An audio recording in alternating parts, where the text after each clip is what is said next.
did you expect? Who did you expect? Who did you expect? Who did you expect? Who did you expect?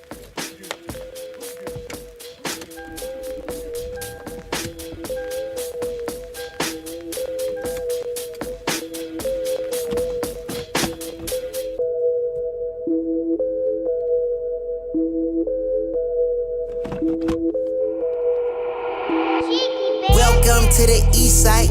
We don't wait for doors of opportunity, we just wait on when we gotta kick them in. Decatur, Georgia, or a den of thieves. Hidden leaves just to feed the village. Hidden leaves make them feel like ninjas. Niggas always keep the metal tucked till you run up, get your face cut. Got your brukins on the back end. Know too many niggas trapped. They be stuck in genjutsu. They see the world from a different view. Shadow clones cause they silhouettes. Hard to point out when they robbing you. You never know what be inside of you. You never know who you be talking to.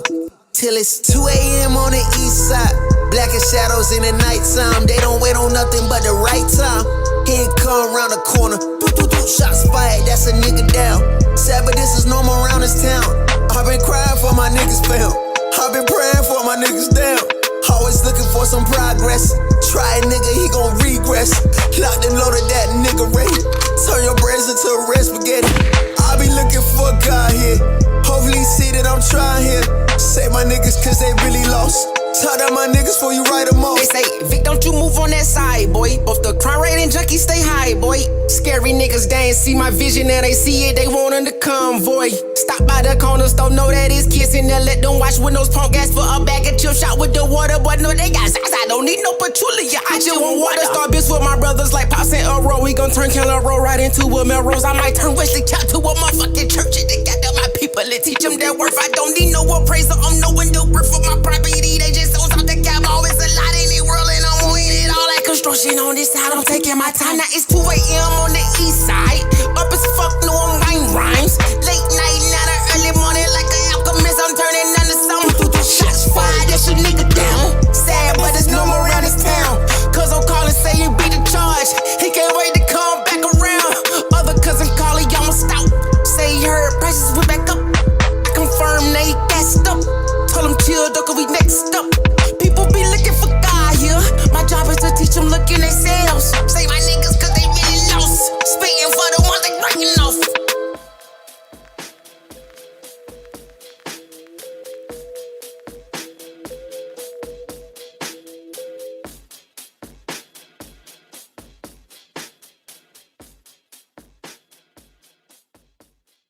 Who did you expect?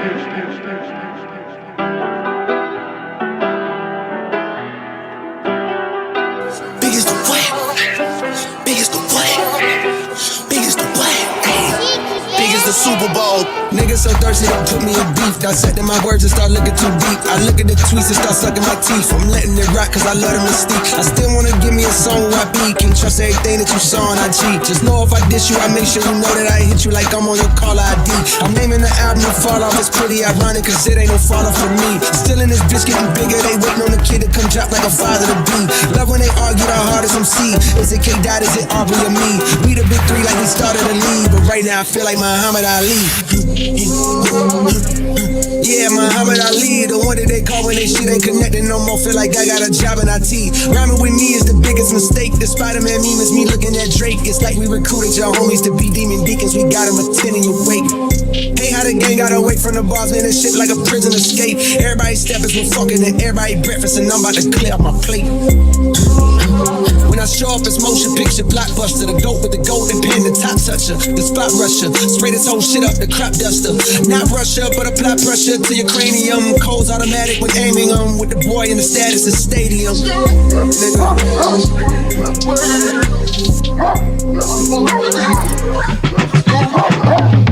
Big as the Super Bowl, but the difference is it's just two guys playing shit that they did in the studio. Niggas usually send their verses back to me and they be terrible, just like a 2-year-old. I love a dinner with some fine women. When they start debating about who the GOAT, I'm like, go ahead, say it then. Who the GOAT? Who the GOAT? Who the GOAT? Who the GOAT? Who you bitches really rooting for? Like a kid that had been from January to November, nigga, it's just you and Cole. Big as the what? Big as the what? Big as the what? Big as the Super Bowl.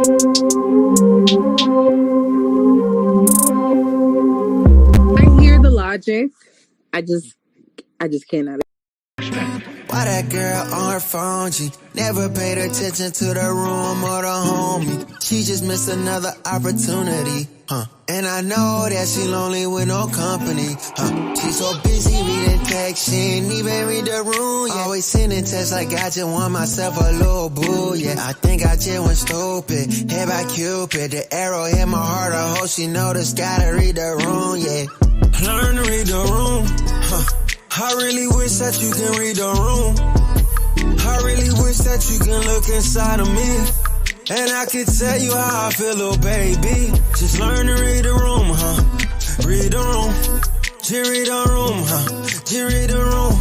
Learn to feel that presence and that feeling in that mood. Just learn to go ahead and feel that moment too, Learn to read the room. Trying to talk to you was honestly so fucking strange. Trying to find a way to drove my brain to be deranged. I would've never thought I'd have this kind of issue. I couldn't connect with you inside of the same room. I know you feel me, at least I think you do. It's hard to tell, I cannot read the room. You seem to be unfazed, that's what you supposed to do. You seem so confused, baby, why won't you learn to read the room? I really wish that you can read the room. I really wish that you can look inside of me, and I could tell you how I feel, little baby. Just learn to read the room, Read the room. Just read the room, Just read the room. Learn to feel that presence and that feeling in that mood. Just learn to go ahead and feel that moment too, Learn to read the room. I'll show you how to read the room, baby. Say you faded off that drink, I hit the road in soon, baby. Project nigga section 8, I never had a spoon, baby. She says it's rated, this movie coming soon, baby. No, I ain't worried about your boyfriend, he ain't like that. See me, it's on sight about that pussy, he gon' fight back. He gon' risk his life, I beat him up like go down my path. But your bitch want me, so it ain't my fault that you tried that. Oh yeah. Learn to read the room, I really wish that you can read the room. I really wish that you can look inside of me, and I could tell you how I feel, little baby. Just learn to read the room, Read the room. Just read the room, Just read the room. Learn to feel that presence and that feeling in that mood. Just learn to go ahead and feel that moment too, Learn to read the room. Yeah. Everybody think it's a game. Yeah. Everybody think it's a game. Yeah. Everybody think it's a game. Boy, I ain't playing no games. No. Boy, I ain't playing no games. Yeah. Don't nobody know about the late night, early mornings with no sleep. Don't nobody know about the low time we ain't really had nothing to eat. Don't nobody know about the time we had to ride around without tank on E. Don't nobody know nothing but me.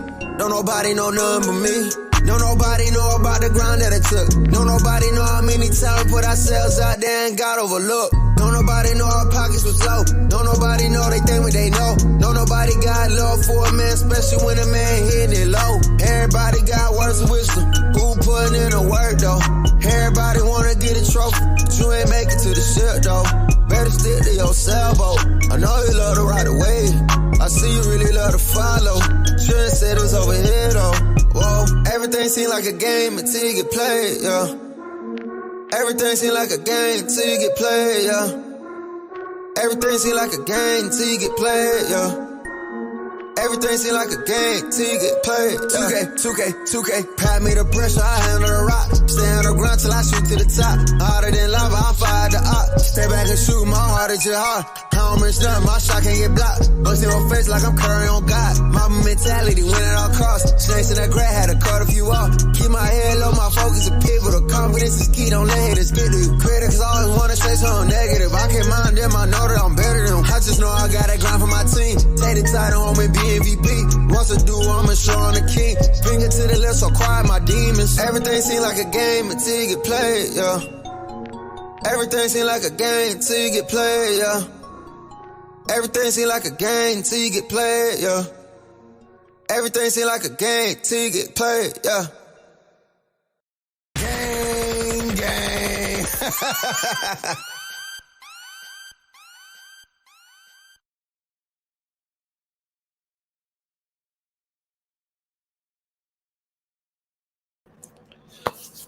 I need some water.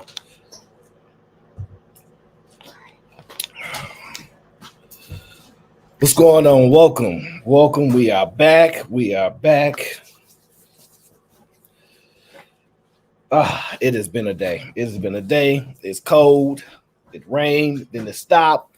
Y'all know how I am about rain, but it's showtime. Welcome everybody to the Aaron O Show. Okay, let's explain this episode 1 to episode 12. All right, Laguerre, what up? And shout out to my guy Marcellus, gifting another membership. Salute to you, my brother. It keeps me grinding. I'm already trying to put a show together for my members as I try to do as consistent as I can. Speaking of that, before we get into the show today,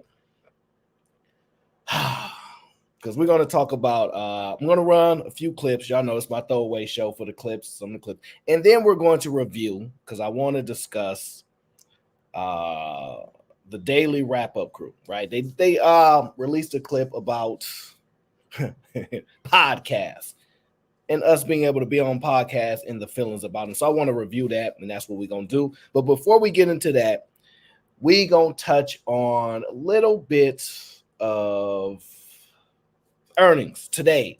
Disney reported, PayPal reported.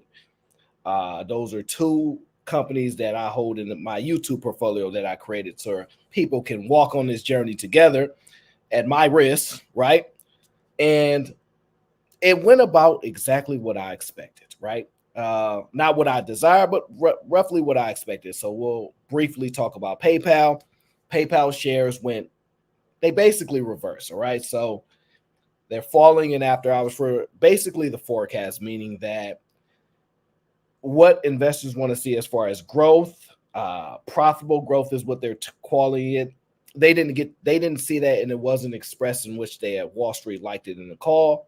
But I'm going to listen to the call again, make sure I don't miss anything. But that's roughly what I expected. I personally think it takes about 3 to 4 quarters for people to do a reverse based upon where the company was headed with a new CEO. His job there is to move fast, to move with speed. They got rid of the old guy so that this man can move fast, move with speed at a faster pace.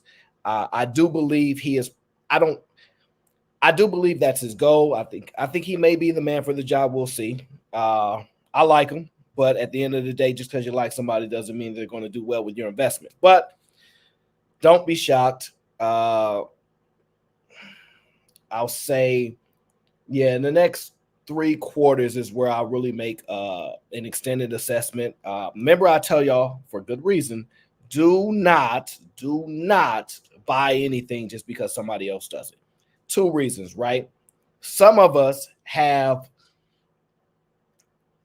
different strategies than you do, meaning I could sell this investment at a loss to offset other gains in income in other areas so that I show less income. And you may not be in a position to do that and or didn't have that as part of your strategy. You just saw a bunch of YouTube channels, if you type in PayPal or whatever, and said, hey, they're all talking about it. But the reason they're talking about it is because it generates a lot of views towards their show. It's very popular, right? Doesn't necessarily mean they actually care if the investment does well, because their ad revenue and all these views will offset a lot of the hurt for a lot of them. So remember, do your own strategies and your own reasons. So that's just PayPal, but we're not going to, this is not the show for that. I'm just briefly touching on that because it went down today. Now, Disney did pretty much exactly what I thought that they would do. They cut down on streaming losses, which I pretty much predicted that they would. Costs, they're cutting costs.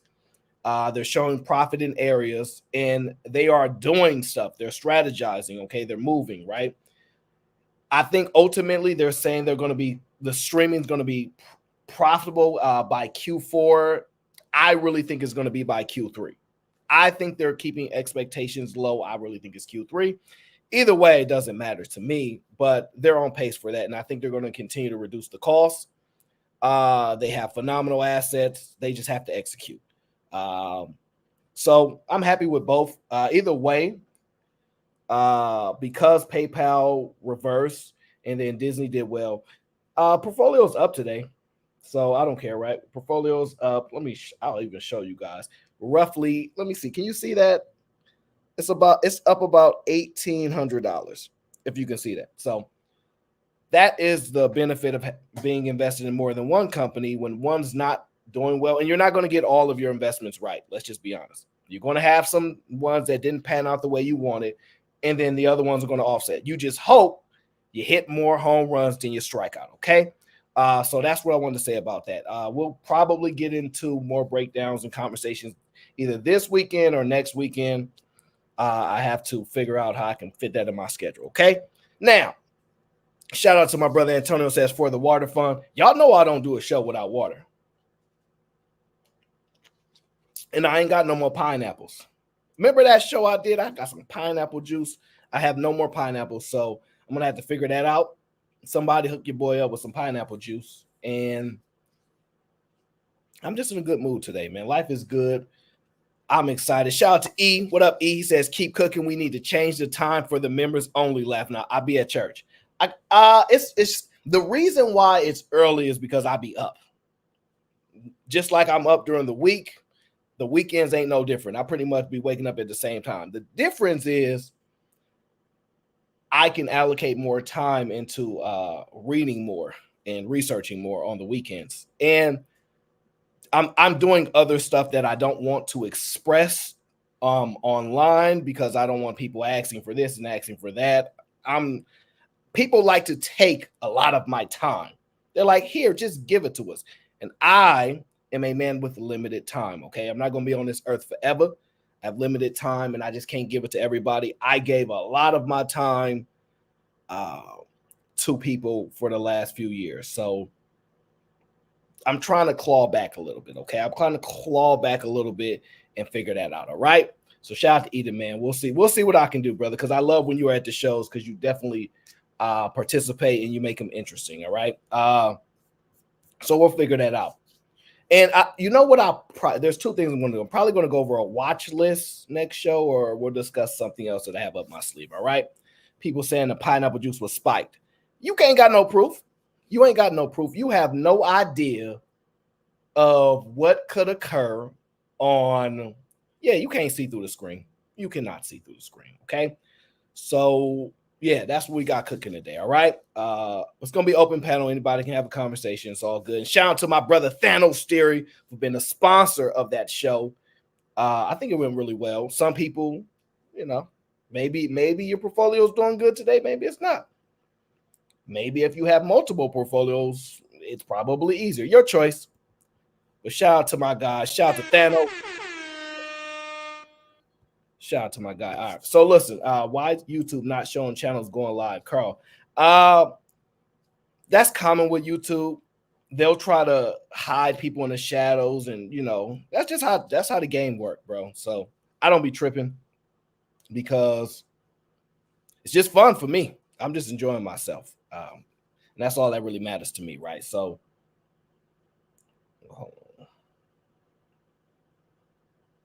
we'll see what happens. Oh, dang. I'm not going through those emails right now. So, how's everybody? Everybody doing well? Everybody's good? I think so. I think everybody's in a good mood. All right.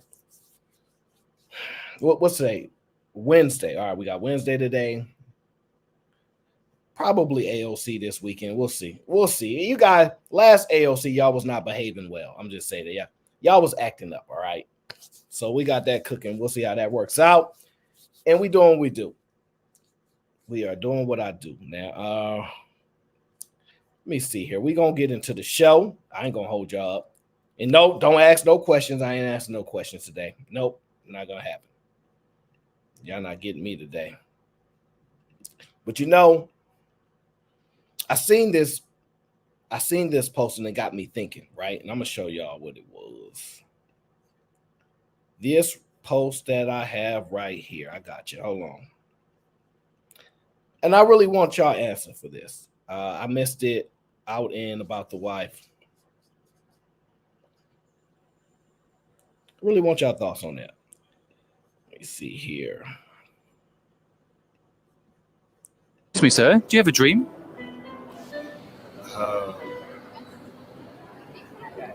No, I'm just rebuilding my life from kind of disaster, the pandemic and everything. Anything we can do to help you? No, I think just asking me and getting me thinking about that just now. I'm just going to the office, and I think you've got me in a better mood. So thanks. Anything is possible, my friend. Anything. You can do anything. Thank you. Yeah, I know it. Have a great day. See you. Excuse me.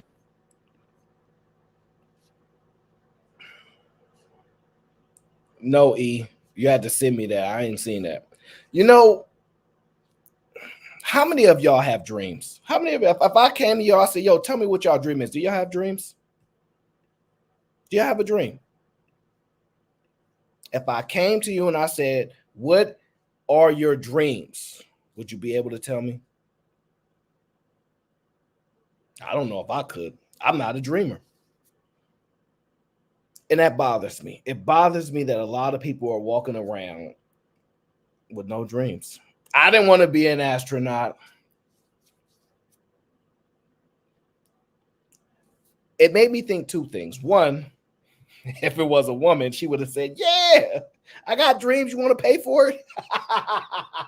Because, guys, is there anything I can do? I assure you a woman would have said, yeah, I got dreams. You want to pay for it? Yes, I got bills. She would have gladly said, yes, you can help. Send me money. But as you know, that man said, just trying to rebuild my life. Just trying to rebuild my life. Are you serious? And he was just going back and forth to the office. These are the type of people that walk by you every single day. Every single day. Either man says, I want to own an island. You can. Look up how much your island costs. But that stuff like that really make me think, how many of us are walking around with no dreams? How many of us are just barely getting by? Just scraping day by day, hoping there's light at the end of the tunnel. Now, I am a firm believer that there's light at the end of the tunnel. I'm a firm believer, and I believe there's light. I'm grateful for the experiences that you get to go through, whether how complex that they are, how difficult they are. They build things, and they build character for the better or for the worse. That's what we've noticed. But it really hit me like, brother, is there anything I can do? And that man said, no, thanks for telling me. He couldn't even say something if he wanted to. Because I just don't think we're designed like when you're suffering like that, what you do is you kind of shield yourself off from the world. And I think that guy did that. But that guy just speaking to him in that moment made him go, dang, somebody thinking about me. Somebody cares about me in the universe. So that was a pretty interesting interaction for me right there, guys.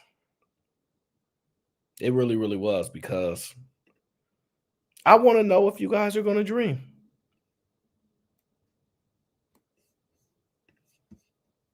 Because I don't have any dreams.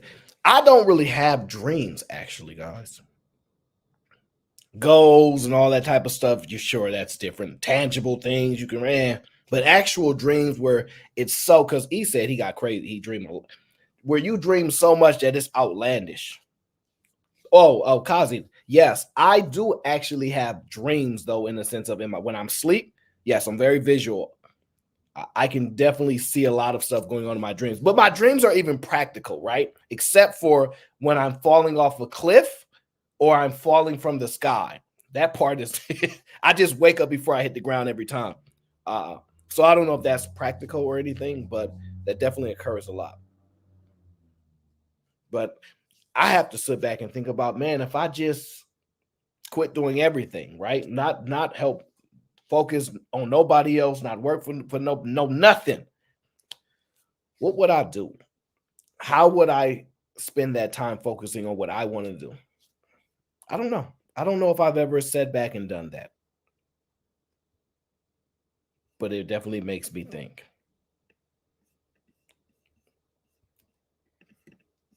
It really, really does. So something it's in the back of my mind.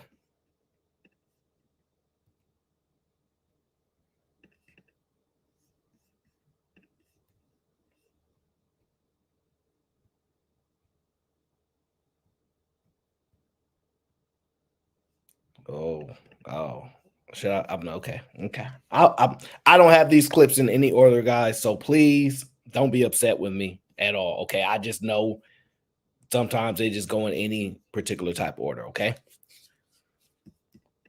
And shout out to D. D said, salute to you, brother. Appreciate the content. No doubt, bro. Appreciate you being subscribed, fam. I do. And D's always supporting everybody. D gonna get in trouble though, because D be in everybody chat. But I saw this clip and I thought it was interesting, right? Tell me what you guys think. I knew teammates who did. I had teammates who were black who said, I don't like black women. I only like white women. And I'm just like, your mama's black. Like, what in the world? Like, this, your auntie, your grandma, like, it just don't make sense. Cousins, everybody, your best friends. And I don't know what happened to them or what went on for them to have that mindset, but because something probably went on. Why is it so easy to throw away like all black women instead of just saying I had one bad experience with one black woman and now I'm gonna keep my eye open for these red flags instead of just being like, oh, just throwing away a whole race. Women in general can be absolutely emotional, crazy. Women, just in general. Women in general. Y'all getting swept up in this white supremacist society. Yeah. If y'all think it's just us, like y'all feeding into the stereotypes that they put out into the world about black women. If you just all of a sudden sweep us all under one rug, we all might be ready to go to bat for what we believe in, but we're not all going to come at it in the same way. We're not all slashing tires. Like we're not all keying cars. We're not all throwing brooks in windows. In fact, some of us aren't at all. But I was going to say that also there are things on the opposite side that if you wanted to stereotype black men about, you easily could. But it is downright terrifying when black men say, I do not like black women. I will not date black women. Yeah. It is terrifying. I'd be like, what? Why? What happened to you?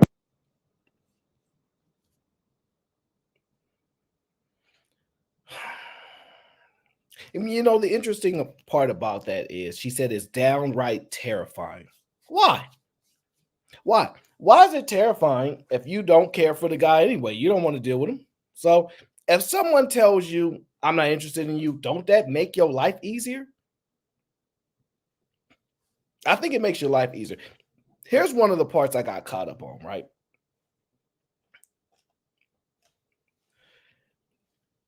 If they are not allowed to distinguish the difference between black women, Asian women, white women, all these different type of women, right?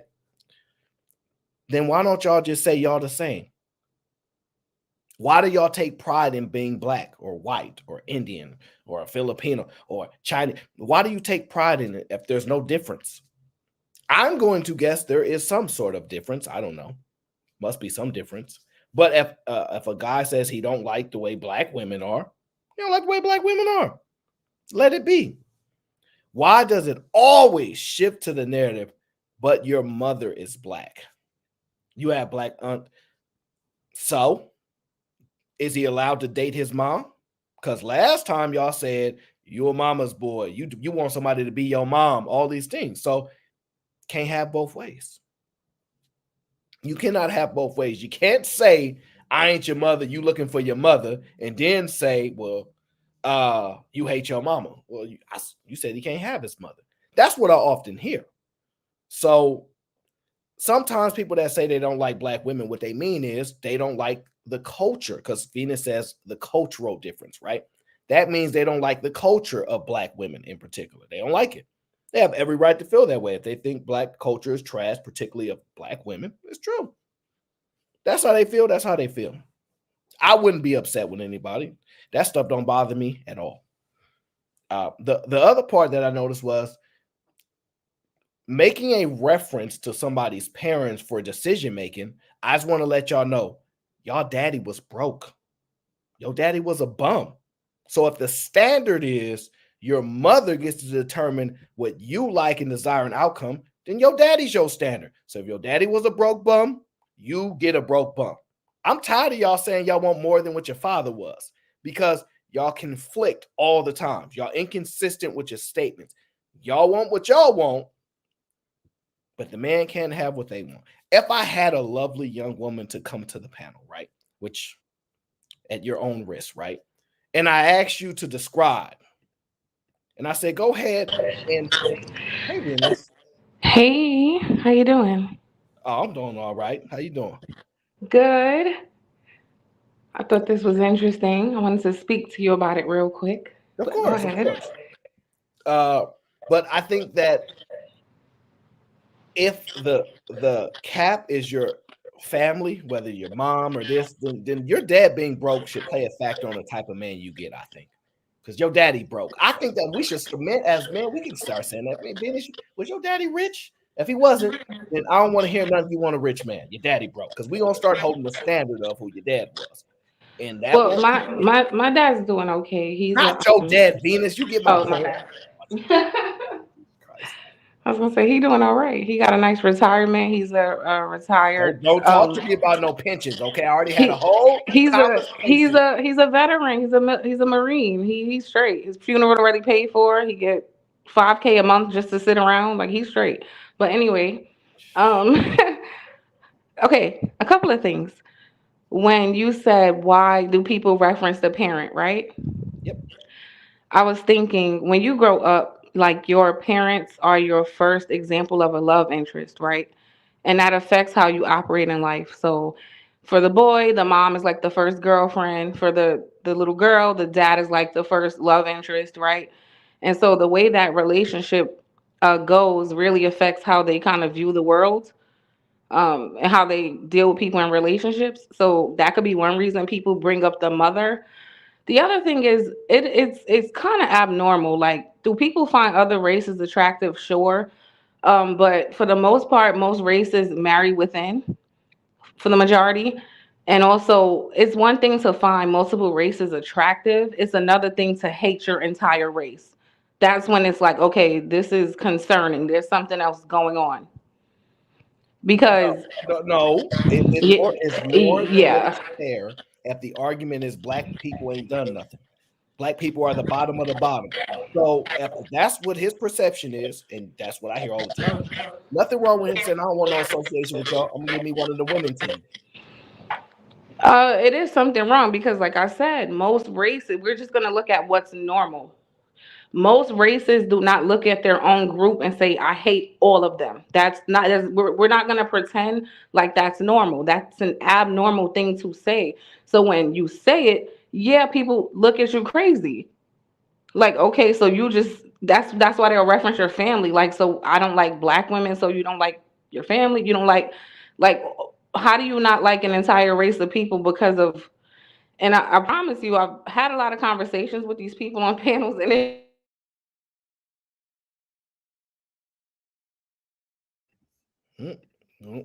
Venus, your audio went out. It needs to be adjusted or something. So guys, give Venus a second. Her audio went out, so we'll get that adjusted. Because I really want to hear her thought on that because she was about to break it down. It seemed like it's gonna be one of these days, huh? E, what up? Yeah, I think this is an interesting live that you're having because just because somebody say they don't want to date someone doesn't mean that they dislike them, right? I know that sounds crazy. It's like they say, hey, I don't want to date these group of people. That mean that I don't like them or I hate them, and it's self-hate. We automatically go to hate. No, they just have a preference, and preference is okay as long as your preference is black. That's what we starting to hear. So it's just crazy. But that's what it really comes down to is that a lot of people trying to shame people into being with the people they want them to be with. And I tell people, you should be happy.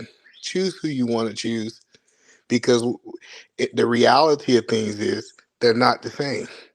We try to make it seem like all races are the same. It's proven that it's just not the same. Yeah, but I wanted to hear Venus' point. I was trying to, her audio had a little bit of background noise, so I was trying to reduce the background, but I really wanted to hear her thought because she was about to break down what it actually means. And hearing from her perspective of how she receives that kind of gives the insight of how, because I agree with you. Don't mean he hate him at all. I just don't, no, I don't want to do black. No problem. You can pocket everybody just like you can pocket all broke people. I don't want to deal with no broke people. See how quick we can do that? So I know it seems frustrating to people, but black people are associated a certain way. It just is what it is. We distinguish people in multiple different ways. So I thought that they would be fine with it. Like, yeah, it's cool. He don't want to mess with us, cool. But it seems like, because the woman said, hearing a black man say that is scary. She said something like scary or something else, even a harsher word, right? Terrifying, right? But it don't necessarily shock me to hear that from time to time. But let's break this down, because I hate people keep saying most people date inside of the race. Most people want to date with black. Most people date by who's closest to them. The reason they date black people think black people is because they in the closest proximity to them. If you go to places like Seattle, you go to places where it's a lot of different races in those areas, those are the places that we see people date more out of. Like the places that have multiple races. So it's not really that people choose it. That's the only option they have. That's why black people date black people and why white people date white people. And you are familiar with this because you're in California and you understand what I'm talking about. Yeah, no, that's proximity to the point. Because if you even look at some women that are so-called Oreos, right? Because Cheeky was putting me on game about the Oreos, right? And I still don't really know what it means, but he gonna tell me eventually. They talk a little different, preppy, and when they grow up, like one black girl around 7, 8, 9, 10 white girls in the all white community, she talk different. Like she kind of leans more into that atmosphere. So it is proximity based. But Venus, I'm sorry, your audio went out when you were making your point or explain. Go ahead. I came to my laptop. Is it better? Oh, you must got one of them MacBook Pros 2024. That's great. That's great audio there. No, this is like a 3-year-old MacBook, but okay. Go ahead. I have my microphone now, but no, I was saying the problem with it is we can't ignore the fact that, again, most races date or marry within, and even those that don't, I don't see a lot of white men or Asian men or Indian, like who I don't see them denounce in their entire group like that, even if they prefer something else, right? So it's odd in itself, just the behavior, like the need to announce that over and over. But it's also odd because, again, if we look at what normally happens, it's just not normal. If you look at your entire race and you can't, I don't like it. It is a self-hate thing, period. Like it is. So what you're saying is you're limited to your race. What if you don't look at the world as race? How can you not? I can see that your skin is brown, just like mine. I see you. So you think the color of your skin is a big factor in people's determining who they're going to deal with? Absolutely. I don't think so. What happened with like, you know how big of a deal it was for like the queen, but I forget his name, the prince even marrying someone who's semi-black. What happened to him? Harry. Right. So let's not pretend it's not a thing. It's not just black people. Most races operate. But the reason why that's not a good example is because they are actual royalty. Their bloodline is actual royalty. Right. But again, if race doesn't matter, then why would that matter? Why can't no. Their bloodline is actual royalty. She don't come from royalty. So like he would have chosen wouldn't have came from royalty though. But if she was white, it wouldn't have been a problem. He could have got a woman from but if he would have gotten a white woman who was not royalty, it wouldn't have turned out that way. Is what I'm the point I'm making, even bringing that up, is just to say we're not going to act like it's only black people. Like I said, most races marry and date within, like they do. And if they don't have to make a PSA every time to say, I hate white women, I don't like white. Like it's some type of resentment obviously there with someone who has to keep letting everybody know, like they're clearly hurt about something. And that's usually where that stems from. And a lot of times when you talk to these people, they do have mommy issues. They do. Like a lot of that is rooted in they don't like their mother or they have some traumatic experience. But the difference is there are a lot of other groups who have a lot of traumatic experiences with women, traumatic experiences with their moms. But they, for some reason, Black men are very unique in this way where they have to make these like public declarations. Hey, watch that Black man talk. So let me ask you this. Are you saying that when you see a Black woman with a person that is with a non-Black man, you think father issues? It's possible, yeah. No, but honestly, is that your first thought, or is it truthfully? Because I think this is your real first thought. She probably had enough of these Black guys, and she went to go get another person. What's your like honest? What's the first? Well, no, I have. So my view might be biased because I have a lot of family members who marry interracially, right? So I have a cousin. She's married to an Italian man, and yeah, it could be daddy issues and some self-hate issues just because of how she speaks about her own complexion. Yeah. Well, can I ask you a question? Because I have heard white men say this, and it seems like it just get annoyed when it's said. A good example is Gary. Gary said he only deal with Black women. He don't deal with white women, right? He made that statement, and it was almost championed by Black women because they was the receiver of the benefit. Do you think that maybe because Black women are not receiving the benefit is why they don't champion it? No, I would say the same thing about him. If you come from a whole group and you find an issue with all of them, the problem is probably you. So no, I would look at him the same way. Well, see, but that's the thing is, in that clip, I didn't feel that he said that he had a problem with all of them. He said he just preferred to be with white women. No, that's not what he said. He said I don't. Like I specifically will not. I don't. My own group. No, I don't want anything to do with them. Don't date them. Well, no, so he was talking from his friend's perspective when he talked to guys that was actually in the industry, and they said, hey, they don't date Black women, they prefer white women, right? Right. So, but he wasn't saying that he hate Black women. He just said he don't want to date them. So I'm telling you, if you single out your entire race of women, there is a problem because you don't know your entire race of women, right? So for you to be a Black person and to be like, I will not, I don't want anything, I don't date them. You might be the issue. It can't be everybody else. Well, but that's the thing. So you also feel that way about the women who say that they done with men in general. So there's something wrong with those women when they be like, yeah, I'm done with men because I done dated 4, 5 dudes and all men is trash. So if you hear those statements, it's a problem with them because they haven't dated all men. Do you agree with that? Yeah. Okay. I think it's fair. I just think it comes down to, especially since I'm in an interracial relationship, I think it comes down to, because people ask me, do I believe I would have married an Asian woman if I still was in Atlanta? It was not a whole bunch of Asian women in Atlanta, so I don't think that would have been a realistic option. And I really just think it's about who you close to is the people that you're able to fall in love with. If I was to take a Black woman and drop her into China, I believe that if the 9 times out of 10, she'd be married to a Chinese man.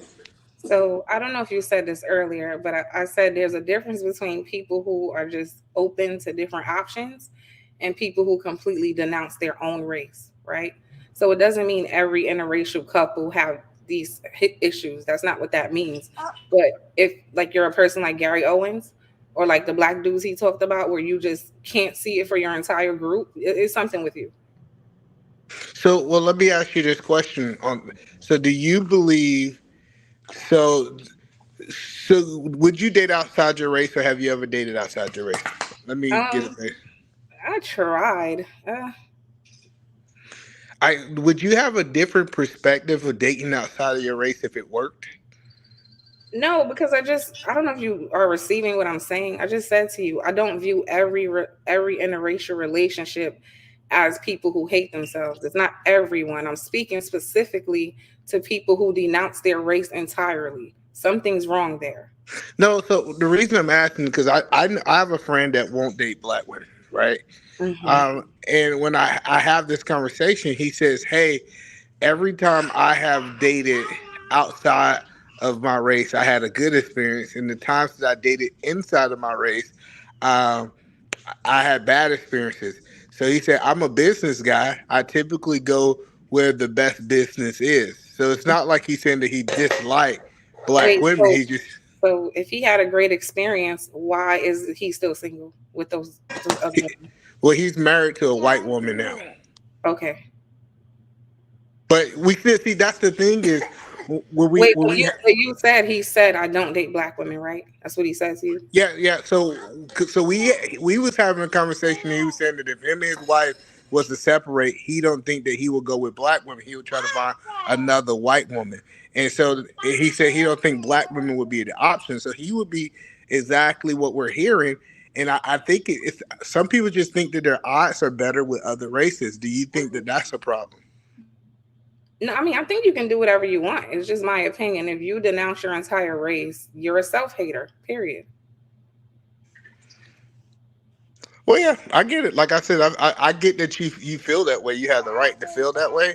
But I just don't think it's really that deep that people hate themselves so much. Like, cause people like I know that he don't got mamas. Like him and his mama are best friends today. They talk like 3-4 times. Like in even his childhood, he had an amazing childhood. I mean, it's not like he never tried to date black women. It just did not work. It's almost like insanity. How he explained to me, it's insanity for him to keep doing the same thing and expecting different results. Yeah. I was just gonna ask how many black women, like reasonably, how many black women should he give a chance before he goes, I didn't try enough of them, I'm done with them. I'm just curious. How many? Should he try forever, endlessly? Or do you be like, yo, if you dated 20, fair enough? You asking me or you asking him? I'm asking you because you're a black woman, and either man, as far as I know. I mean, I feel like they should do what they want. I was just more speaking to what I think the cause is. I think black women should not want anything to do with people who don't want anything to do with them. So if you recognize somebody's a self-hater or he has a negative image in general toward black women, this is probably not somebody who's going to treat you well anyway. Step on out the way, sis. Let his ass go. So I'm not here to fight for them to stay. I was just speaking to like what I think inspires that behavior. I think they should go wherever they want to go. Like, may the force be with them. This is what I think, right? When I talk to black women, right? If I were to ask you guys, because this is just the truth, right?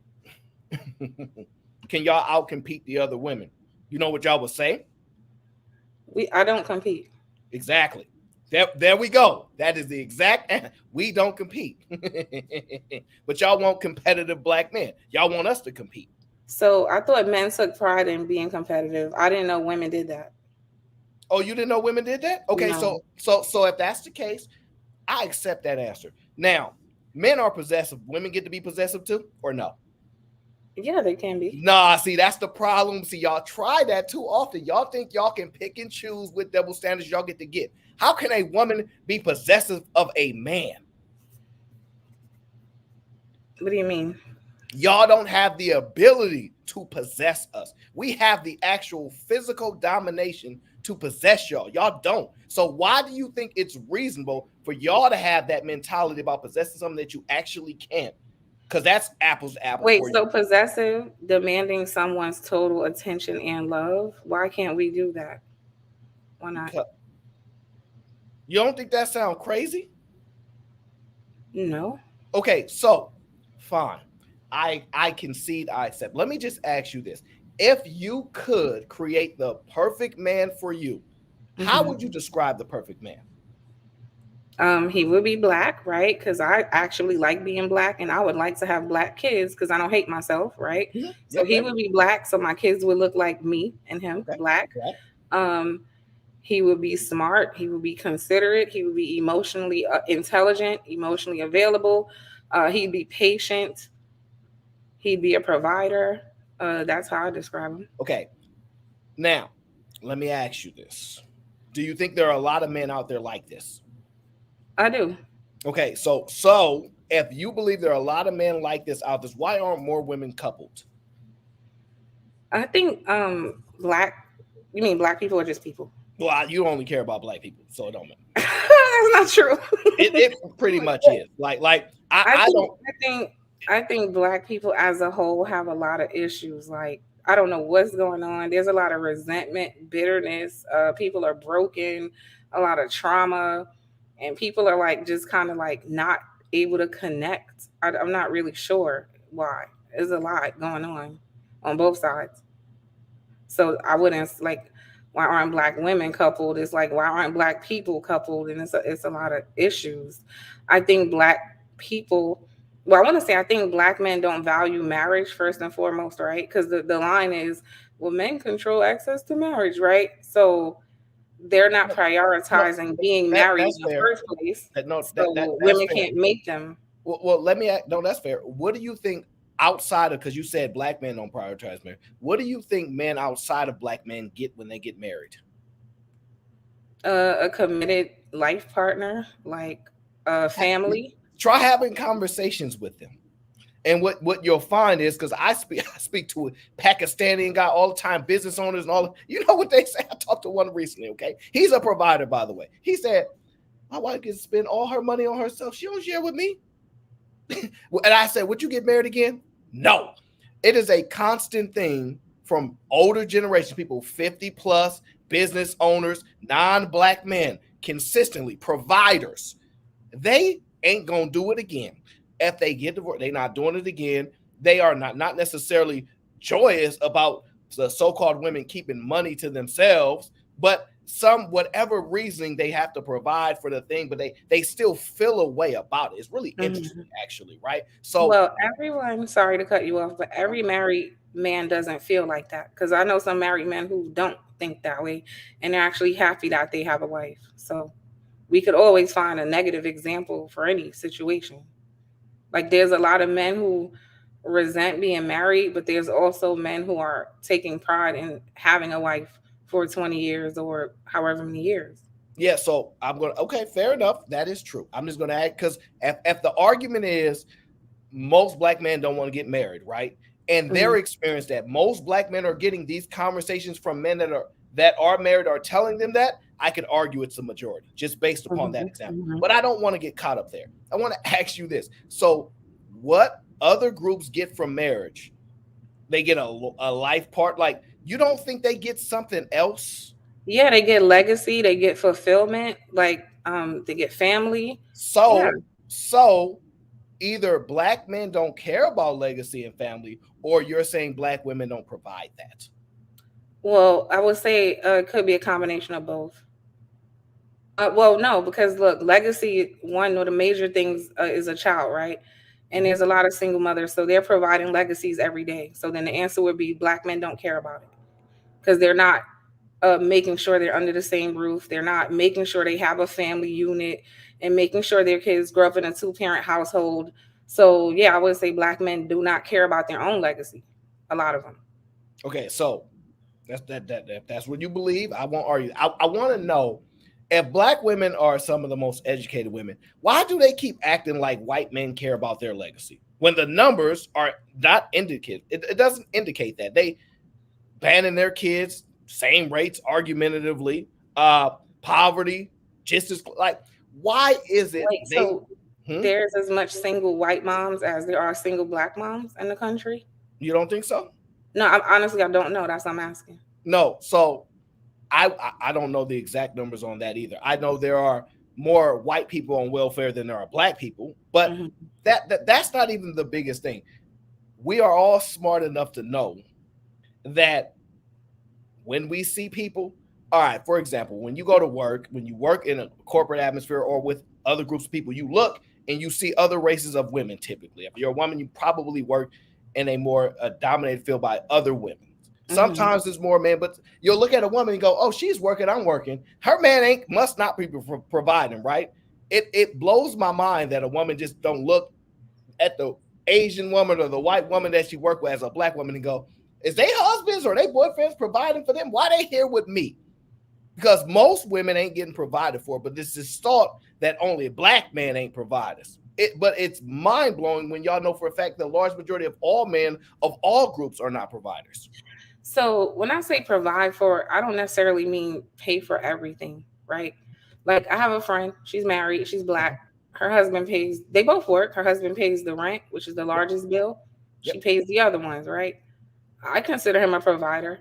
I don't think you have to pay for every single thing, or just because a woman has a job and she contributes, she's not being provided for. I guess for me, it doesn't mean the man just pays for everything and you do nothing. So yeah, we could women at work and they. So I Am I got a wrong? question. Yeah. So I got a question. So if the man pays the light bill, the cable bill, and the insurance bill, would you consider him a provider because he is paying some of the bills? No, I would say the provider is covering more than the other. Because then, if not, you're a partner. But that's what I understand is I don't understand when women say I want a provider that pays most of the bills, but I want him to act as a partner. Like it's almost like they only want certain parts to be partnership. Wait, you just kind of threw that in there. Who said anything about act like a partner? Who said that? No, what I'm saying is you said like you wanted a life partner, right? So if you want a life partner, that means that you want to pay half of the bills. You don't want someone to pay the majority of the bills. Or you don't want a partner when it comes down to bills. So, life partner means partner throughout the rest of your life, like a person who's guaranteed to be with you the whole time, is what I mean by life partner. I got you, but we're using that word partner. So if it's a partner, do we still be partner when it comes down to bills? Because you said life partner, you also said a provider. Earlier, it sounds like when you was defining the provider, that person was not a partner. That's still her life partner. Again, like I'm explaining to you my context, what I mean by life partner, it wasn't financial. It was literally like a teammate there with you the whole time till the end. So that's fair. The problem is this, right? Because I saw this video about this woman who was describing feminism, and I thought she described it kind of differently than how it's presented often on panels and conversations, right? And it has me thinking, right? It for her, it's mainly comes down to choice. I've heard Black women say they don't even want to have a choice no more. Just sign me up for a man that can provide, because my choices don't work well. Mm-hmm. Do you see? My thing is, it's complex because it's like women shouldn't have no choices, but y'all get mad at us if we talk like that. But y'all don't want no type of accountability for y'all choices. If y'all make bad choices, y'all get to lose in life. I think that's the part y'all struggle the most with. It ain't never over. You can always bounce back. See, me and Eda Man to tell a guy, yo, you mess up enough, dog. You done. We ain't giving this endless inspiration. We don't do that. But for women, it's like, yo, you mess with a couple guys, you in a hole right now. You 100,000 in the hole, right? And it's this belief that, oh well. So I think the problem with women is that they've never mastered the ability of accountability.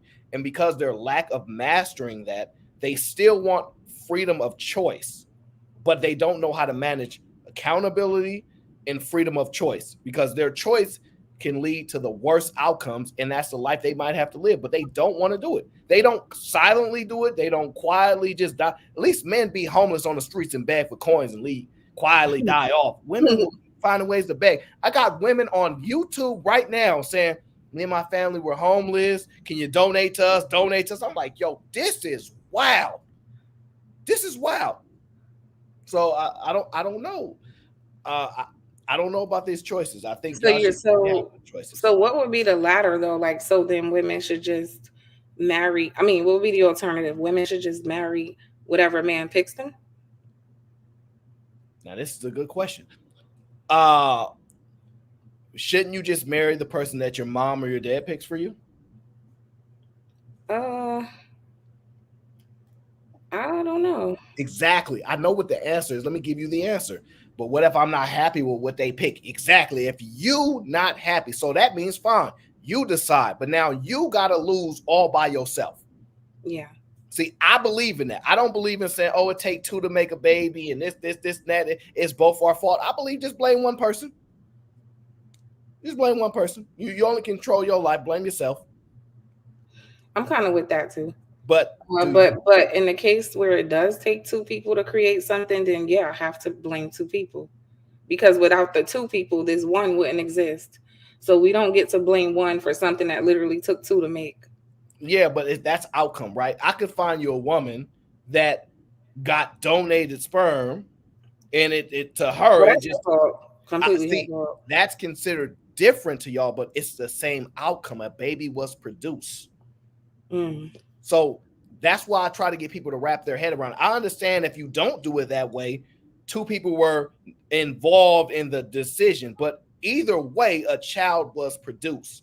Whether it was one woman making the ultimate decision or two people making a normal action, it's still the same outcome. But in that case of the single one, you went to the sperm bank. It's all her fault. We blame nobody else. No, it is her fault. But if two adults get together and create a child, then I'm going to hold two adults responsible for the child. Yeah, okay, but tell me since when has that worked? Well, child support is a good indicator of holding people responsible for what they create.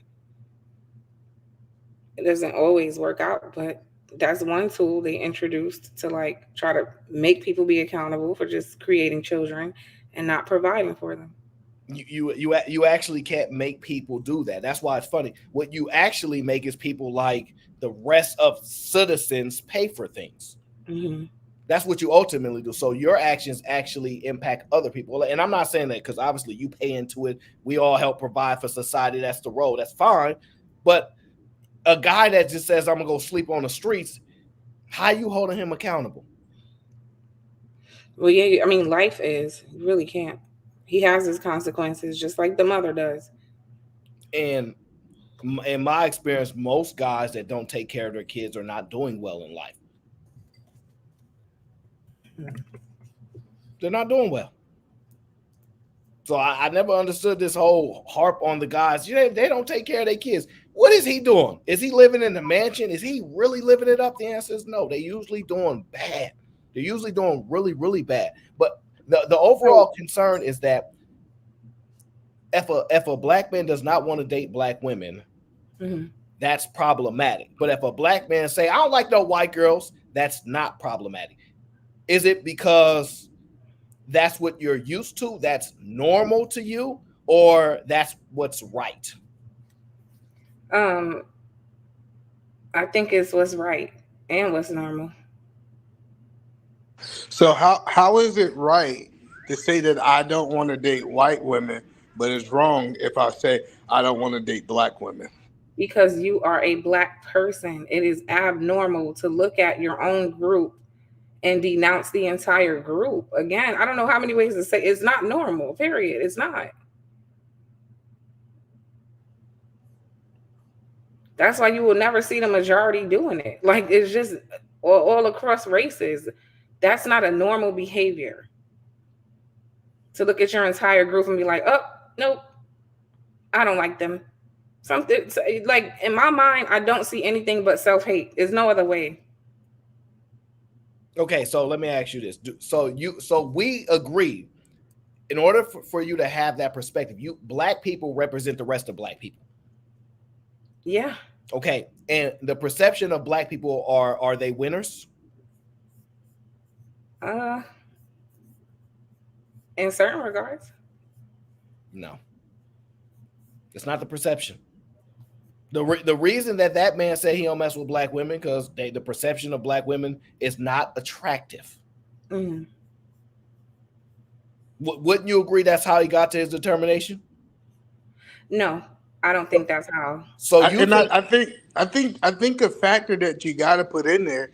He said other former basketball players, people who have created a high level of success. These are not just random black dudes. Correct. Well, I don't know if it was basketball. So you think being successful makes like self-hate disappear?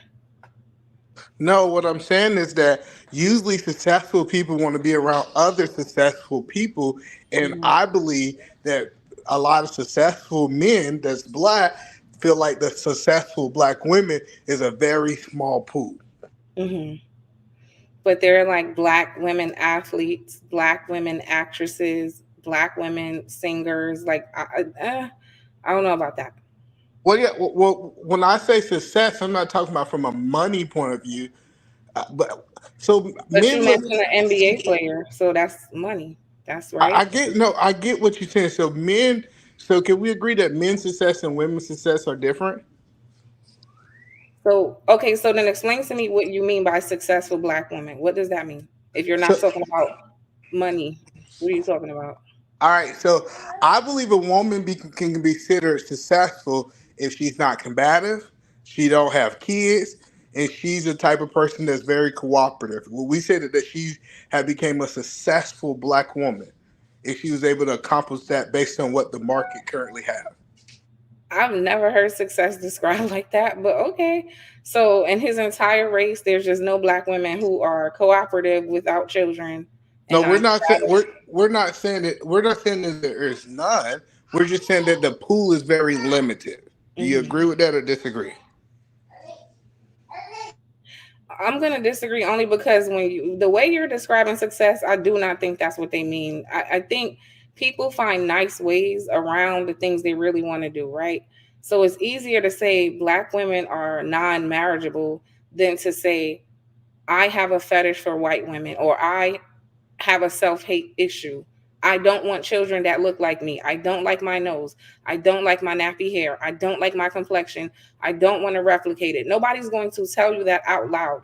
So what they'll do is they'll find roundabout ways to like try to blame shift and act like there's just no other options for them, but they're full of shit. All right, so but let's break down what I said. So do you believe that men would consider a woman successful if she have not had kids, have not had abortions, have not had life inside her? Do you think men would look at that as a success, or do you think men would look at that as a failure? Depends on the man. Some men do care about her net worth and her education and her status in life. So it depends on the man. To some men, that might be good. To some men, that might not be enough. Fair enough, right? Let me give you an example. So if either man and me are competing for a woman, I'm just saying hypothetically, right? And this woman goes, y'all both nice and all, but either man is more successful than you, so I'm gonna go with him. I'm not gonna be mad. I'm like, yeah, okay, fair enough. That's the argument. If you're more successful, fine. That's the winner, right? That's the argument. My question to you is, how would you identify a successful woman? If I was like, yo, I'm looking for a successful woman, how would you describe her to me? If I'm like, Venus, can you help me find a successful woman? What would you tell me to look for? I would ask you the same thing I just asked him, because I've never heard success be a qualifier before today. I've heard fit, feminine, friend. I've heard everything but that. This is new. No, well, yeah. So I would ask you, well, what do you consider successful then?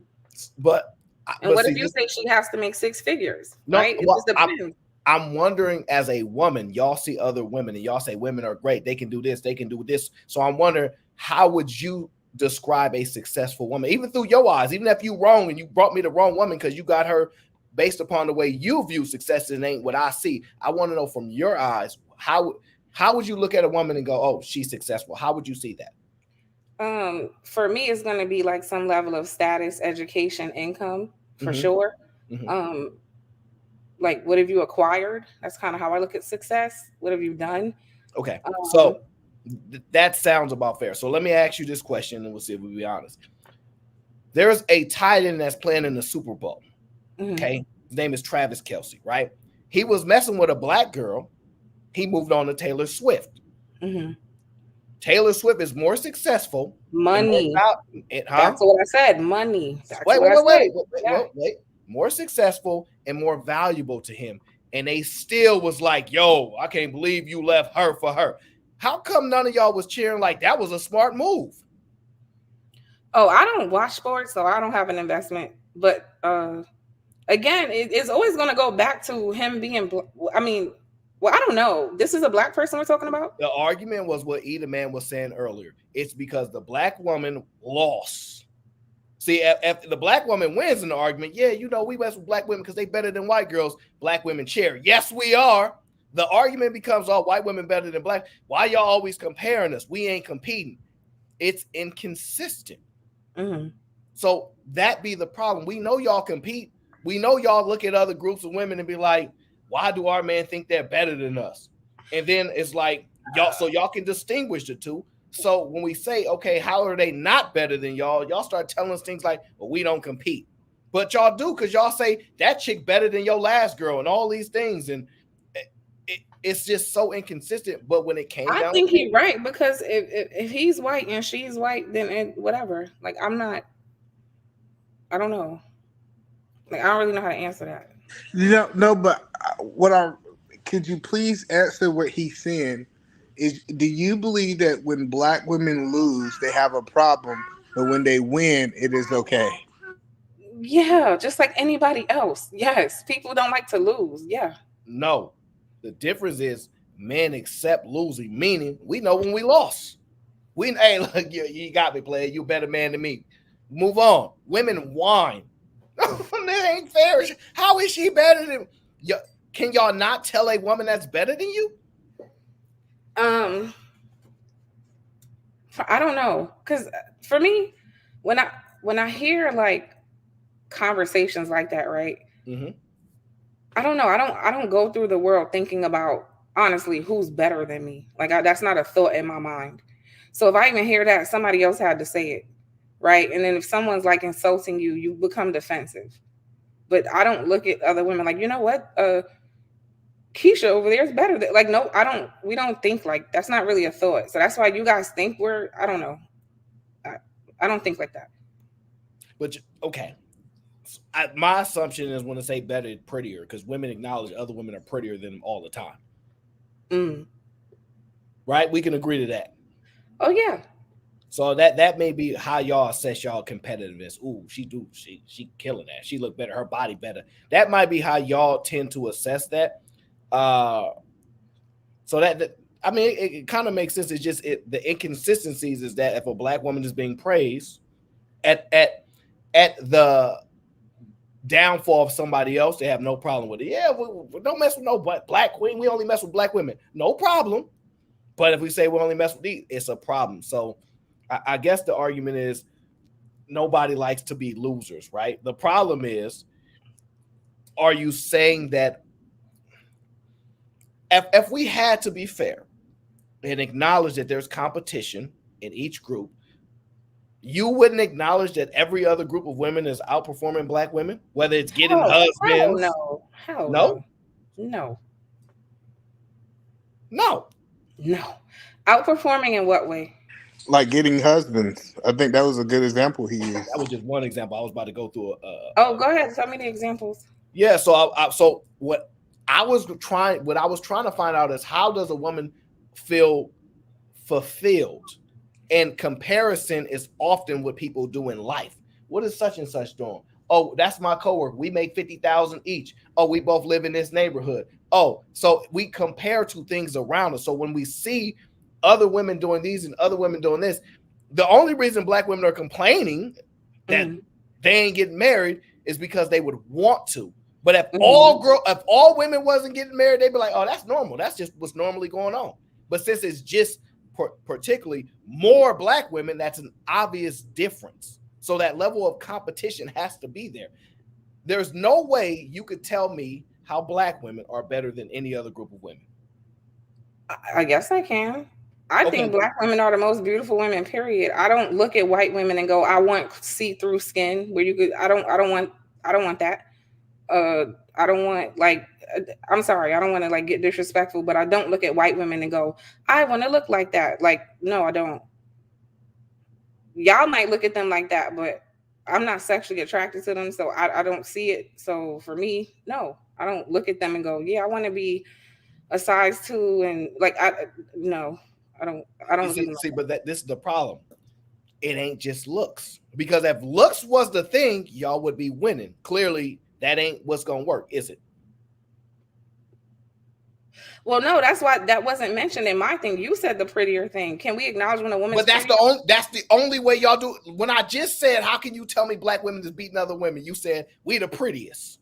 Oh, we look better. So you agreeing with what I said? We have, all right. You're right. We look better. We dress better. We're more innovative. We're creative. We have our own style. If you look around at who's influencing who in terms of fashion, damn near at this point, even in terms of how they speak, they look at us for examples. We don't look at them. They know we're better. Yeah. So me personally, I've said this: black women as a collective are the most beautiful women on the planet. And it ain't close. But I do believe on a one-on-one basis, every group has a woman where you can say, damn, you can't, that's equal. Dang, I can't pick. Every group got that woman, right? Wait, let me be clear. White women are beautiful. I'm not saying it like they're not attractive. I'm just giving you It's too late. You said you ain't cleaning this up. No, I'm just giving you my honest. I don't look at them and go, oh my God, I want to look like no. So the problem is, now I'm gonna ask you this. I give you the looks. I give you the most beautiful group. Fine. Are you arguing that black women is the smartest group, the most intelligent group? No. So they lose in that aspect. Okay. Now, that's tough right there. How much value do you think you put on men's a woman? How much value do you think men put on women's intelligence?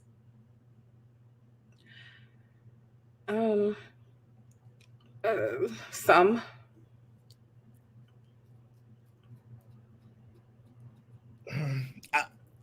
I'm with you. I don't even know. It depends on the man. I think successful men value like educated women and intelligent women more than low performing men.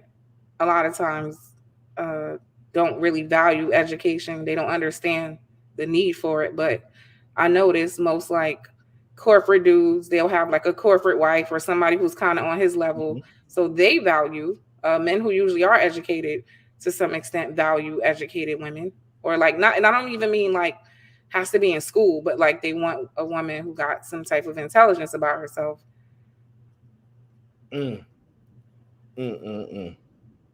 torn now. Let me read a couple of these super chats that came in. Carl Anderson says, blacks who associate exclusively with white folks sometimes discard their heritage to be embraced by more whites. WV Kent area grows them. Or I think that's West Virginia. Kent area grows those people. Yeah, I could see that. That's a self-hate thing. Yeah, it could be the crucifixion of the limp god. 99 cents. Thank you very much. Big voice of Venus in the neighborhood. 99 cents. Thank you very much. And shout out to Laguerre, says much love.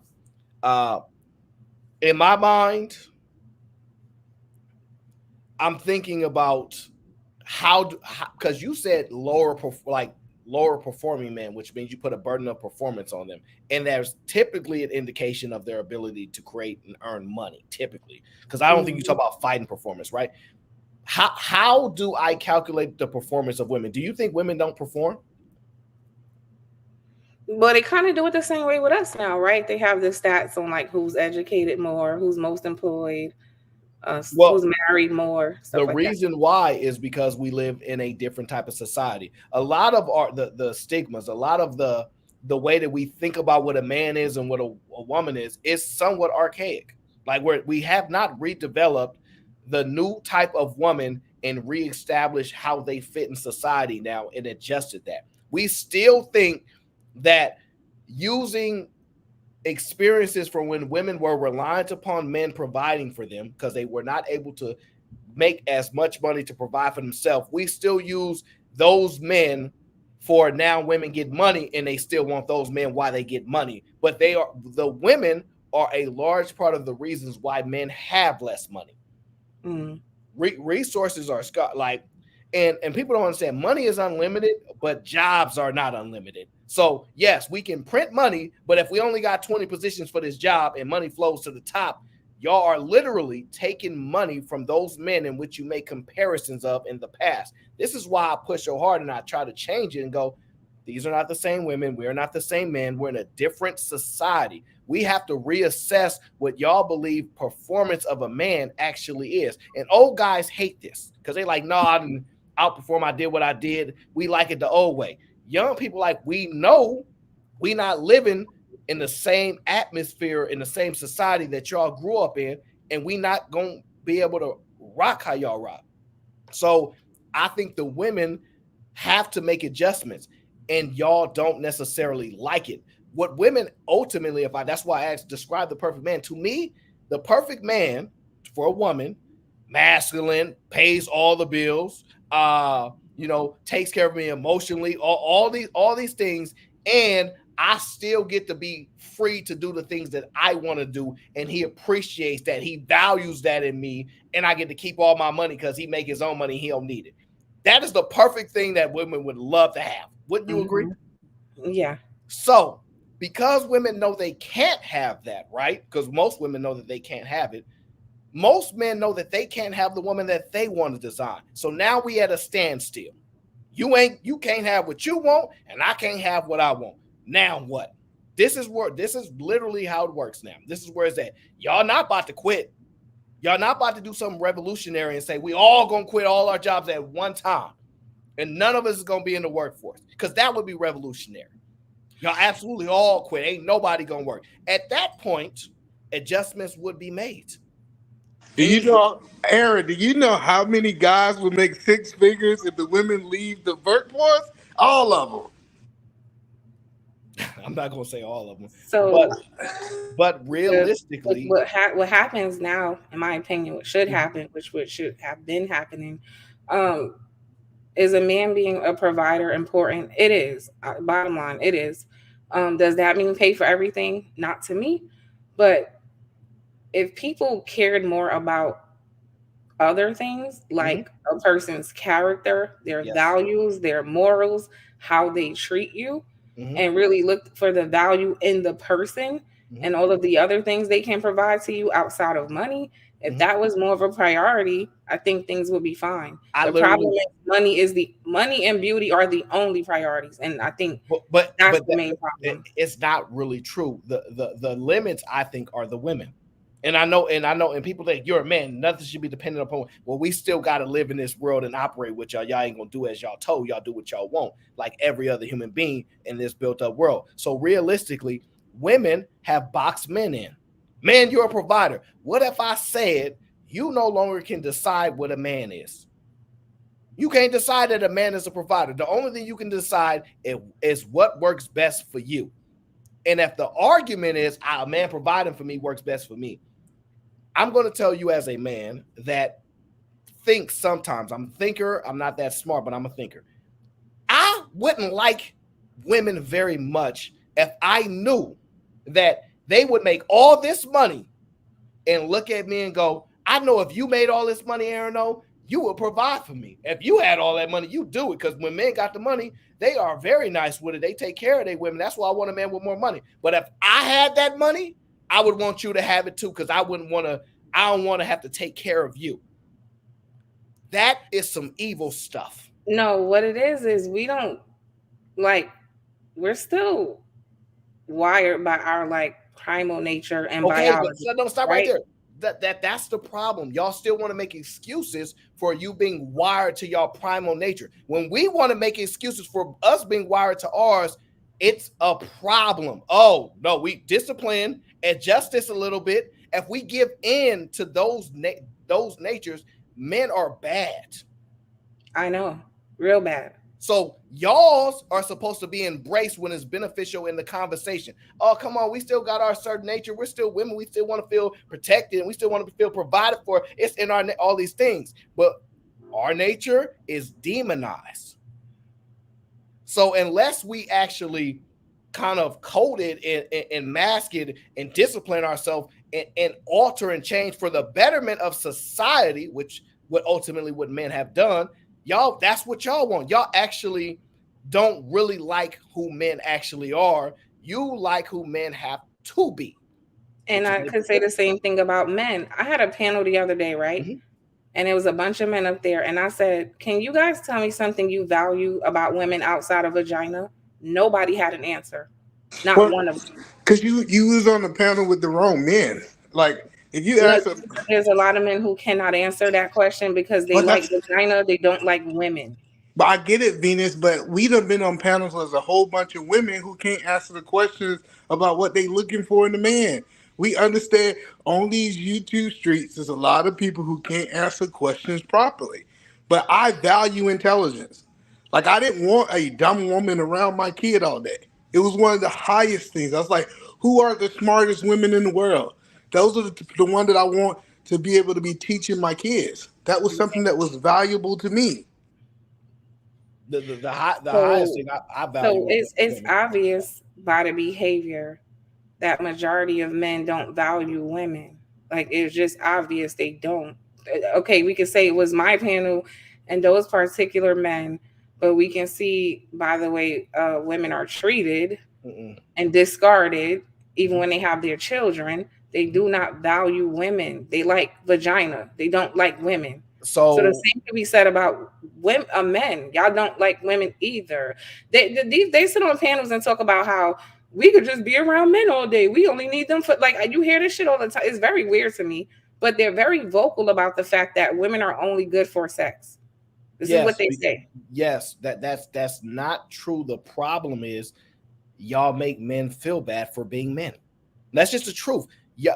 How many women do you see running around raving on how great men are? Even men that they not with, which you ultimately hear women say, for my man and the man that I like, I'll be this, this. But the natural desire and liking of men only exists in 304s. This is why I made the show on that. Because see, women that are 304s, they really, really just like men.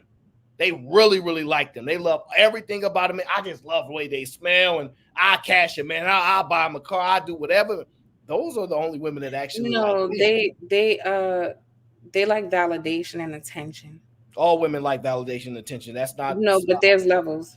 Of course, there's women who like it's like a almost an addiction for them, and those are the women you're talking about. No. What I'm saying is that just actually like men. That when a woman say, "Look, if my man step out, I ain't tripping on that." You know what another woman gonna say? "Girl, that could never be me." Whoa, and she'll tell you, but I know men ain't never really been faithful. We already checked the history. We know our grandfathers and all this stuff. We know about the second, but we really know how men operate. Just like our grandparents and great grandparents used to say, "Men gonna be men." Good old boy, they gonna do what they do. But we're not going to accept it no more, which is fine. You don't have to. I'm saying they acknowledged and they knew it existed. These women now, I don't like those guys. I don't like, be the type of guy I want or leave me alone. So why would you be upset if men are like, be the type of women I like or leave us alone? Well, I mean, I said earlier, I think Black women should step out the way. Like, you shouldn't want somebody who does not want you. That's never going to work. That's not going to be a person who treats you well. So if you hear a Black man say he doesn't like Black women, you should not fight him. Just step on out the way. I don't think they should be mad. Like, it's nothing to be mad about. Why would you, Aaron, would think about it. Would you want to be with somebody who hated Black men? How do you think she's going to treat you? It doesn't make sense. Let them go. I already said that from the jump. That's never been my dispute. I don't care if somebody say they don't. I don't want no woman that don't like me. I'm not gonna try to convince her. No need to. Right? I believe you should deal with somebody that wants to deal with you. No doubt. I'm with that. I'm just saying ultimately, realistically, women don't stand on nothing. Y'all don't stand on nothing. This is why y'all get so upset. See, the difference is as men, we separate and we know we separated. You can't rock with us over here, play. We move a little different. We know. Women be like, why can't we all get along? Y'all the good old get along group. And the problem is y'all can't stand on nothing. We tell y'all all the time, only mess with rich men. Y'all won't listen. Like even if we have to, let's just say most men know they can't get a woman. They got to take the L, right? Y'all can't stand on business. If we say, look, I don't care. Look at his bank account. No, he working in NFL. I don't care. Share them all. You know what you're going to say? Nah, I'm not sharing. I take a guy with less money and I keep doing less and less. But I would share. You said what? I would share. But you know why I would share? I just figured this out because like you said, I'm starting to understand men. And so at this point, they need to just be used for their resources. Period. See? And so now, because you understand who men are, you don't like them. Wait, hold on one second. Listen to what you just said. I understand who men are, so I'm going to use them for their resources. Fine. But you don't genuinely like who men are. And that's what you acknowledge. And you don't like them. But if they can benefit you, cool. But Aaron, that's the crazy part, that a woman can say, I want to use them for the resources, but a man say he just want her for the vagina. Now that they're in a losing situation instead of a winning situation, this is another example. The losing is a problem, not actually what's happening is the problem. Well, no. What I'm saying is because I understand that you're only going to use me for my vagina, I accept it and I'm going to use you for your money. Fair exchange. Listen, women be thinking that makes sense. So how much does it cost? It better be enough to provide for my lifestyle. That's when y'all go blank. Y'all actually don't know how much it costs. See, because I'm not gonna say my monthly expenses on the internet because it ain't nobody's business. But yeah, you need to be able to at least be providing more for me than I could do for myself, and then I don't really give a damn at this point. Like, what if he don't want to rent? What if he don't want to buy it for a whole month? He just want to rent it for an hour. We're not doing that. We're not doing that. So y'all got character now. That's great. So I get it. Fine. Use men for their resources. Was y'all not gonna use men for their resources in the first place? Yeah, the difference was you went in there thinking somebody gave a fuck about you. Now we understand they don't value you. So don't go in that situation expecting anything. So it actually makes it easier. Just go to somebody with the resources, because at least in that case, if you're going to be with somebody who just using you and don't care about you anyway, then just go for the person with the money. So I have no problem with that, right? It sounds good, but you know what the problem comes? You still want children. You still want to have kids with somebody who got money. But here's the problem, right? You still want family style life. Oh, take these pictures with us. Let's go on vacation together and all these things, right? You the only way you could get those things is if you play the game. Now, I have no problem with you saying, look, I'm gonna use you for your money and I'm gonna do as you say because you're the biz boss, and I'm gonna surrender to your authority. Fine. If you're willing to do all that, then you'll be able to live that life. But if you're not, and you're gonna be like, I'm just using you for your research because you use me for my body, but I still want you to make me feel good. See, the problem is, so you use him for his money, and then you get another man that gives you the affection that you want. But he might be broke, but then he got the other stuff. See, you know what? That's exactly what I. But see, look, this I was expecting somebody to say something like that, right? So I actually have a clip that I want to share with you, right? Now, this woman here, I want you to listen to what she just said. I don't think a woman could come to a man. That's a good point. In a boyfriend-girlfriend relationship and say, I'm a great woman. I do all these great things. I have my own car, my own job. I don't need your money. I don't need your money. I cook, clean. I keep myself up. I love you for you, but I can't stop fucking other guys. Other men may accept that. I have never heard of a situation where a man has or would that wants to be in a monogamous relationship. Because I hear a lot about men wanting women to be patient with them, but I don't hear it the other way around. I don't think a woman could come to a man. That's a good point. So she's saying she doesn't believe a woman could come to a man and say, hey, look, I want to sleep with a bunch of other men, but I want you to be monogamous with me. That didn't even make sense. That's not monogamy. That's why I was confused by that. So if you take that out, outside of that, what did it sound like? Did it sound like, because this is what I heard, I want to be able to mess with other men, but also have a relationship with you? Well, it sounded like she was reversing what he said, right? Because she said, you guys expect us to be in a relationship with you and understand that you can't stop sleeping around. So she's like, okay, so can women come to you and say that? Yes, yes. Listen, I think most dudes will take that opportunity. You tell me you're going to pay all the bills. You telling me you're going to take care of me. You're going to pay for all my expenses. And all I got to do... Wait, she didn't say any of that. She didn't say that. But see, that's the point. That's what E is trying to get you to understand. Y'all not offering that to men. See, most of the guys... So you think every man who can't stop sleeping around is paying all everybody's bills? That's not what's happening. No. So listen. Every guy that can't stop sleeping around, right? He either has the ability to sleep with a bunch of women, which most men do not. And that's the hardest part, right? The hardest part for women to understand is most men can't do this stuff, right? Large majority of men can't do this, because if they could, none of us would be having these conversations. Man, we'd be like, yo, this is the life, bro. It is what it is. So we all know most men just on podcasts crying like babies, right? They just can't get all these women to accept it. So the large majority of men can't do that. So only very skilled men and men with either resources or another unique ability are able to even do this in the first place. But all women could actually go up to a guy and say, look, I want to have a relationship with you, but I want to be able to sleep with other guys too. But the problem... we can't. Okay, but let me ask y'all this: do y'all want to do it? Some women do. See, and that's the problem. Y'all not willing to stand on business and be like, look, we've been lying to y'all men, and we really don't want no closed off monogamous relationship. Y'all, I want to be with you, have a family, but I sleep with other guys, and you can sleep with other women from time to time. I ain't tripping. Y'all don't want to come together with that conversation, because the truth is, y'all actually are in more of a risky situation in life by doing that. Y'all can't play that game. But every woman doesn't want that though either. But so, they have swingers, like couples that are like, people do that, Aaron. So I get it. So do every guy want to be able to do that though?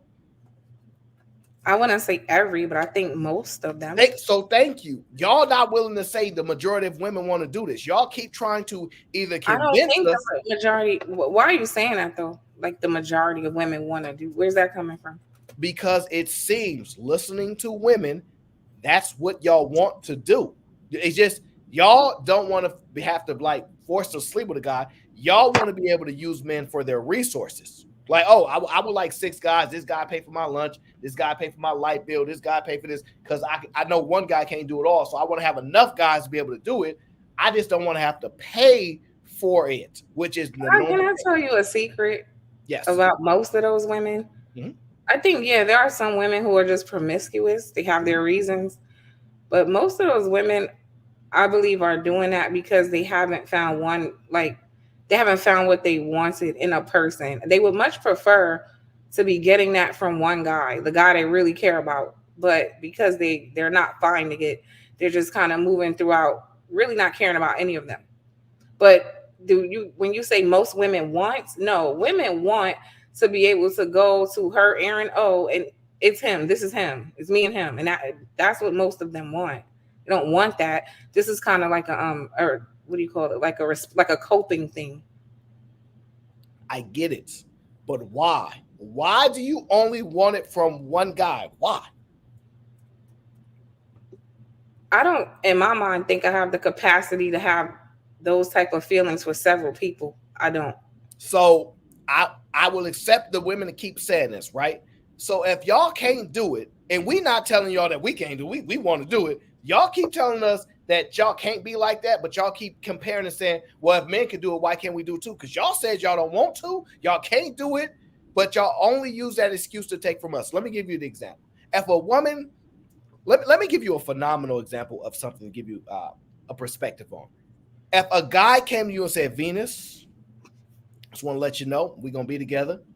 One day a year, it's going to be a holiday, and it's called Aaron O Day. You're going to celebrate me. You're going to give me a gift, and you're going to make everything about me. That's what I expect from you. Would you agree to that? Yeah. Okay. Now, you don't get that, by the way. You don't get no specialized holiday, nothing like that. Just me. You okay with that? If he's the provider, sure. Now, in your honest opinion, do you believe most women would agree with that, or do you think most women be like, well, I should get a day too? Yeah, most women would be like, I should get a day too. Now, the problem is this, and this is what I've learned about people and women in general. If you came to me with your own perspective on something that was separate from just because I'm doing it, like I want to cheat because he cheated on me, the whole get back thing, and I want my lick back. If you said something that was totally your own desire, separate from mine, I slept with another guy because I wanted to do it, not because you made me feel bad or you did this. Men would have a better understanding.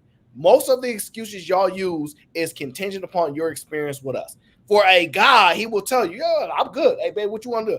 But then you just sleep with Keisha down the street. Yeah, it was good, but I ain't got nothing to do with you. I'm happy. Y'all, it don't compute with y'all head. That's not always, because I hear a lot of men blame women for why they cheat too. No, because y'all force them to. And what I'm trying to, because y'all have to have an answer and y'all don't accept the first one. We keep telling y'all, yo, we can just sleep with these women and don't care. And y'all be like, what? Can you really? Yes, we really, really can. But it's still problematic for y'all. So that's what I'm saying. It's like, if I come to y'all with just something separate from being attached to you, I just want to do this on my own. Y'all tend to tie everything that y'all desire to do based upon us. That's why I tell women everything comes through the God. Your whole life is about a man, and y'all upset because y'all can't get away from that. Y'all can have all the money in the world, y'all still gonna want a man. Y'all can be Ebony K. Williams making $1 million a year. Y'all, everything comes through the man. I don't know if it's through a man or is that at some point in life you crave companionship. The difference is, right, y'all don't get to control that. Y'all get lucky. Y'all, see, a man gonna always be able to control it because it's gonna be a women always at their whims. You know why? It's gonna always be women like, I don't want to have to work. Y'all always concede to something. At some point, a man is gonna always be able to find a woman to be like, okay, I get down with that. It's cool. Y'all not gonna ever stand on principle ever as a whole. That's why it's so hard to find women that have principles. Wait, what? Okay, give me an example. What you mean? Like, stand on what principle? Okay, I'm not gonna mess with no broke guys. Y'all can't do that as a whole. Maybe on a small individual base, you could argue that, but y'all can't do it on a whole. Because if y'all did, then we would tell you most men will pull up their pants from sagging. Oh, yeah, y'all on the block thugging? None of y'all get none. Oh, pull your pants up. Hey, guys, they said we can't get no, we can't thug no more. But y'all not gonna do it because some girl gonna be like, take me. Same thing with men though. Like it, because you're talking about a group of people who don't have any core values to begin with. When I look at races or like cultures who move as a unit, it's usually tied heavily to religion, right? That's when everybody's usually on one accord. If we look at the little hat community or we look at Muslims, right? We look at like people who truly commit to their religion, at least for the most part. That's the only time I see anybody kind of moving at the same standard. Black people don't have no damn standard. So yeah, I mean, I agree, but there's a reason for it. There's no one thing that we all sat down and we subscribe to like those other groups have. And that's the reason. Salute to everyone in the panel. What up, gang? Carlo Tom says, ask Venus for the definition of a woman. Me? What? She said men only want box. She don't really believe that. Because, listen, if she had to accept that, she wouldn't want it. We want peace, respect, and yes, box. I don't necessarily believe women bring peace. I believe it's a woman's job not to disturb my peace. There's a big difference. I'm already peaceful, all right? I already bring my peace to life.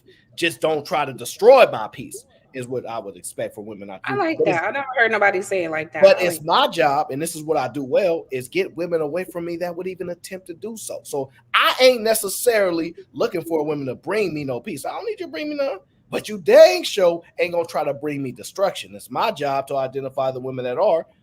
So when I tell you I had these conversations, like I don't have like life experience of women doing these things to me, right? Because I don't play. Get around me, I ain't got to do it. I have no problem. It's not. You have a standard, like you just spoke about, right? Like you stand on, if you do X, Y, and Z, it's a deal breaker. You out of here. Yeah, I understand. A lot of men are willing to deal with more, but that's because they're in a position to have to. That's why most men keep saying, "Get on your purpose, get on your grind, get you some money." Because a man with money, women will tell you, "Girl, damn, man, these men with money ain't no good. They think they can do whatever they want." This is why the loudest voices are these men with money. It ain't all as cracked up to be because they don't have to negotiate. It's really not. Yeah, well, men don't like to negotiate with women, and this is when I say that when women, certain things, it's a competitive thing. You get in a competition with your man when you say, I want a man that's doing better than me and outperforming me. That's competition. Men don't do well with dealing with confrontation and competition with women. So let me ask you a question. Yes. If you're to be my leader, then what would qualify you? You would have to be outperforming me. The leader usually is outperforming the others, they're smarter, they have more experience, they have something more. I thought that too. And that's why they're the leader. So if you don't have anything where she can look up to you, whether it's advice, it's knowledge, it's guidance, direction, money, something, then how are you going to be viewed as a leader? Like you can't have one without the other. So I in a general sense, I agree with as far as the leader part. I personally don't believe women want leaders. I think women want to be taken care of and not have to worry about anything. But that's almost impossible. So a woman, when you're 21 years old and you live in your life and you ain't had no boyfriend for 21 years, you've been creating visions, dreams of your life. You run into a guy that's 25, right? He's a little bit older, so you think he's mature because somehow these women actually believe they're more mature than men based upon their age. Whatever, I don't care, right? Don't you realize that you're going to want him to fit into your life? Or do you think like, I'm going to quit on my dreams and what I got going on to do what this leader say to do? That's not what typically happens. So I don't believe women want leaders. They want partners. They want people that will negotiate life. And this is the most problematic thing that exists. Partners is a very complex thing and dynamic to work. It's hard. That's why when people see it, they think, oh, couples goals. Oh, we both win. And it's very rare that you see people actually be able to balance that out. At some point, women can do more or concede more, or men do the opposite. Some women have a capacity to take more pain and hurt than a man does. Sometimes a man has more capacity to do so, but somebody has to do more. I don't believe in equality. I'm going to do more in these areas because I'm just better at it. And if you're emotionally intelligent and you're better than me, then you got to do more than me. Don't look at me and go, well, I do extra to carry the load. It ain't fair. That's your skill. That's your ability. You got to carry it. If you have a skill that's better than somebody else, it's a bad idea to look at them and go, well, I'm better than you at it, so step your game up. They probably, sometimes somebody's not going to be better at you than something. So you have to do more. You have to do more. And yes, JJ, partnerships are not 50-50. That's what the struggle is. I think that I understand that. I don't have no expectation for a woman to be able to do what I'm capable of doing. And if I'm much more patient than she is, I don't look at her and get mad. Why you ain't as patient as I am? Because I'm better at it. So I'm going to just accept the burden that more things that happen in this relationship, I am going to have way more patience than you are. And I just accept that that's the burden on it. I'm not looking for you to bring equality with patience. I'm not. I'm better at it. I do this better. So I don't get mad at you because you don't do it as well as me. I think that's the problem that people are having. Accept your greatness. Whatever you're great in, you bring more of that to people or to your relationship. And I think that's where the struggle exists. And I think women are not willing to do it. They're like, nah, I want a man that's better than me, because for some reason, if a woman is better than a guy, she thinks he's less than, which is shocking. It's acknowledging that men are better than women. And I don't know how y'all want a man to not, I don't know how you want somebody else's son to not treat your daughter like he's smarter and better than her while still requesting men to be smarter and better than you, and et cetera, et cetera. I think Fresh was trying to say something. Oh, go ahead, Fresh. Yeah, I just wanted to jump in and say I think sometimes when we have these discussions, and I don't want to put it on the women, because sometimes we can get misconstrued, but I think a lot of times women sometimes advocate for things that they don't understand the meaning of. So I'll give you an example. Women want it to be, equal to men, which is cool, no problem with that. But they don't understand what that equality comes with. Yes, there's benefits that men had, but there was also disadvantages in terms of like you having to go to work. They don't understand that with the equality comes responsibility. So I think sometimes when they've asked for stuff, we've conceded and say, okay, here you have this, but then they have not understood that by having this comes with a certain level of responsibility that they never anticipated that they would have. I agree. I can agree to that. I don't think most of us saw we'd be living in a society where a lot of people can make a lot of money and change their life in 2 to 3 years. And we're still adjusting to this. But I personally, I struggle with knowing that women will tell you, I have a great man. He does all these great things for me. But if I was in the same position as he was, I wouldn't do it for him unless he did it for me first.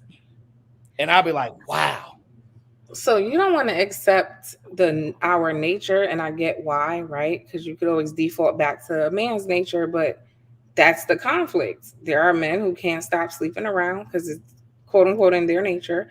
And there are women who most of us were not going to ever, I know I'm not going to have it okay in my mind to be taking care of a grown ass man. Like that will never make sense to me.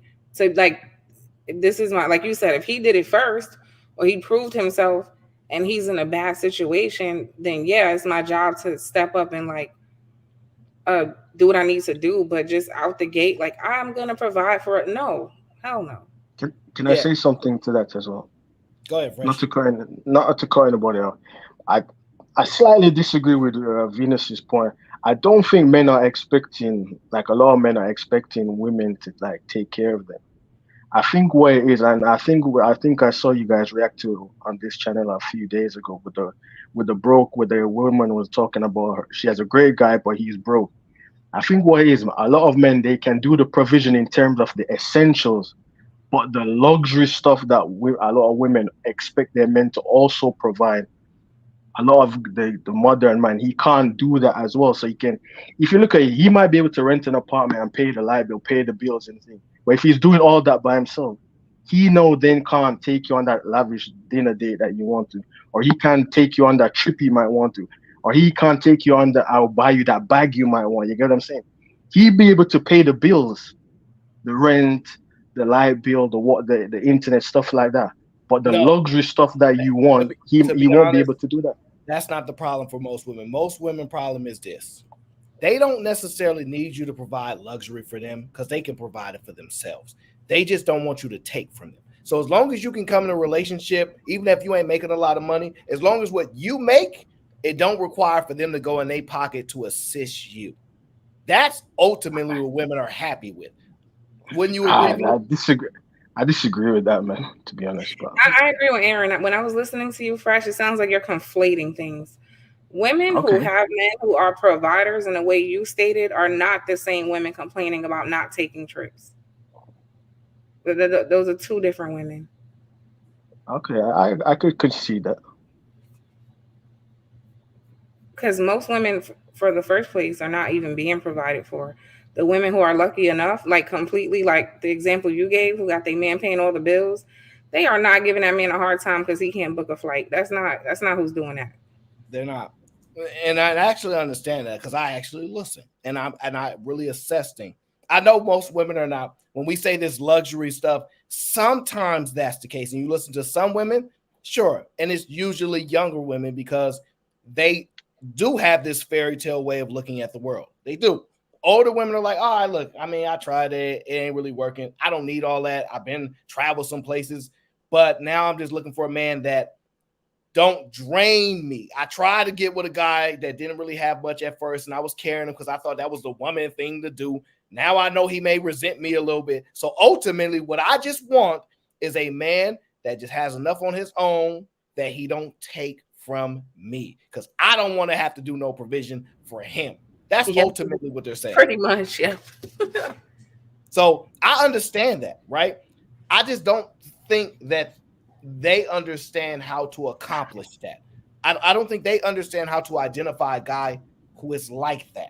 I think they also don't understand that men are intelligent enough to go, okay, women want things from me. Fine, this life. We have to work. We have to do stuff. I have to perform in order to acquire. I want something from a woman too, and this is what I want. And women are not saying, okay, I will provide that. I will give you that. It's give me what I want first, and then I'll give you something. And I just want women to understand you're going to lose in life. Aaron, can you be honest about something though? The same way that panel couldn't tell me what they value about women, they can't even articulate what they want from a woman. Same thing. Because the things you value will be the things you want, right? So you're saying like women don't understand, the men don't understand themselves in the first place. They haven't sat down and thought through what are my non-negotiables? What do I need in my life? What do they don't even know. I understand that, but this is my honest opinion. Men don't believe women will give it to them.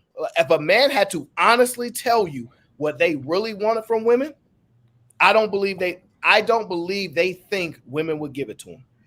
But I mean basic things that you end up breaking up over anyway, right? Like if you know I need a woman who's non-combative, that needs you it shouldn't have to be, but that's something you need to understand before you even enter, because then if you understood it, you'd be able to identify early, okay, this is not the one for me, right? My point is they're not even, forget about expressing it to us. They do not know. They don't know. They don't think about it. They don't think. A lot of people don't even do a lot of self-reflection. Like for real. You ask them, this is how you can tell when you start asking questions, they have no answers. They don't know. All they can tell you is what they don't like. They can't even tell you what they do like. They have not thought about it. Yeah, I can understand how you can say that, because I see that. I see what you see. I'm not blind. I can see a lot of guys fumbling this, that, and a lot of guys pulling from experiences that they've never had. Like a woman to take all your money in a divorce. You ever been married? No. You ever been divorced? So it's not actually happening. Doesn't mean you need to experience something to know that it's not good for you and things like that. But I get your overall. No, but I'm saying, why can't there be, why, as much as you have your dislikes, right? When you asked me about earlier what I like in a man, it didn't take me no time to answer you, right? Because I've thought about this. My point is, they can tell you all of the dislikes, but they can't tell you anything they actually want, because they're not even taking the time to understand themselves.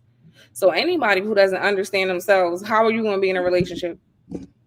Yeah, so I'd argue two different points. One, I'd argue the men that are capable of it usually have women, so they don't have to go out and do it. And then the second part is, I believe you can be with somebody, not even know who the heck you are, and develop and experience life. Oh yeah. But I think we don't typically want to, people. Yeah, we don't want to do that anymore because it's scary. It's scary to know, dang, I still might lose even if I do all these things. And that's just the case. I think there are some phenomenal women out there who would give a man everything that, and I mean everything. Oh, he ain't got to do this and he ain't got to do that. The hardest part, I think, is finding a woman that, if she was in the same position as you were, would do the exact same thing for you.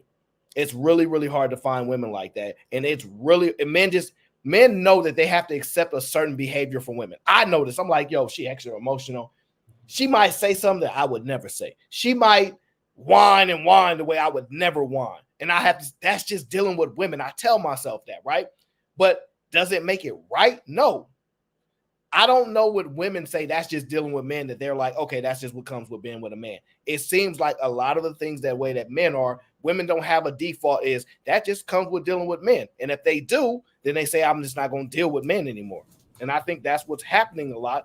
This is why women are celebrating being single. They just don't want to have to deal with the type of men that they can get. And I mean, I'm not going to blame them for it. It's their choice.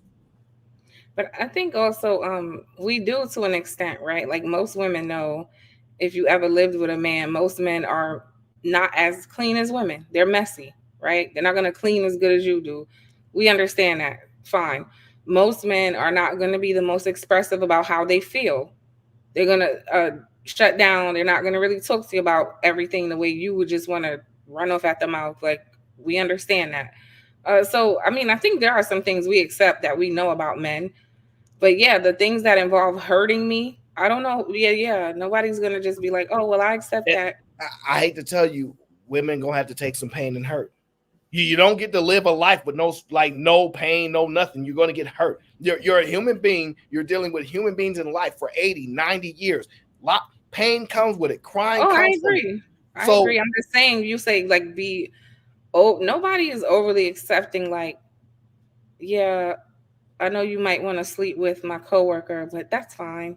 Like, people are still human. I don't know how.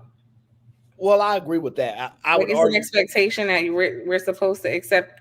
We're supposed to like every single thing about the opposite sex. I don't know if that's realistic to say either. Yeah, but men being cleaner than women, let's be honest. If a guy's cleaner than his woman, it can be problematic. It can be. Just to be honest, if your friends tell you, girl, your man cleaner than you, it don't go well with a lot of people. Like, come on now, like, you're a metrosexual is what they used to call those guys, right? Right. So once again, men can perform in a lot of these other areas, but we get boxed in. Once again, It's only one way to be a man. It's only one way to be a man. Absolutely. How I sound? I sound good, Aaron. How I sound, Aaron? I sound real good. I ain't coming in choppy. That's a nice microphone you got right there. Hey, how y'all doing? Shout out to the Water gang. How y'all guys doing? Yeah, but I really believe. Let me ask: is it Fresh? Yeah, go ahead, bro. Let me ask you a question, Fresh. Right? So, hey, check this out. If a woman came to you and said, "You know what? I'm gonna pay all the bills. I'm gonna do all the things. Like I'm gonna take care of you. You wanna go shopping? You wanna do all these things? I got you." The only thing, the difference is, you know what I'm saying? I like being with multiple people. I like sleeping around. I like doing this. For one moment, I want you to act like you ain't on YouTube because I know it's a YouTube answer.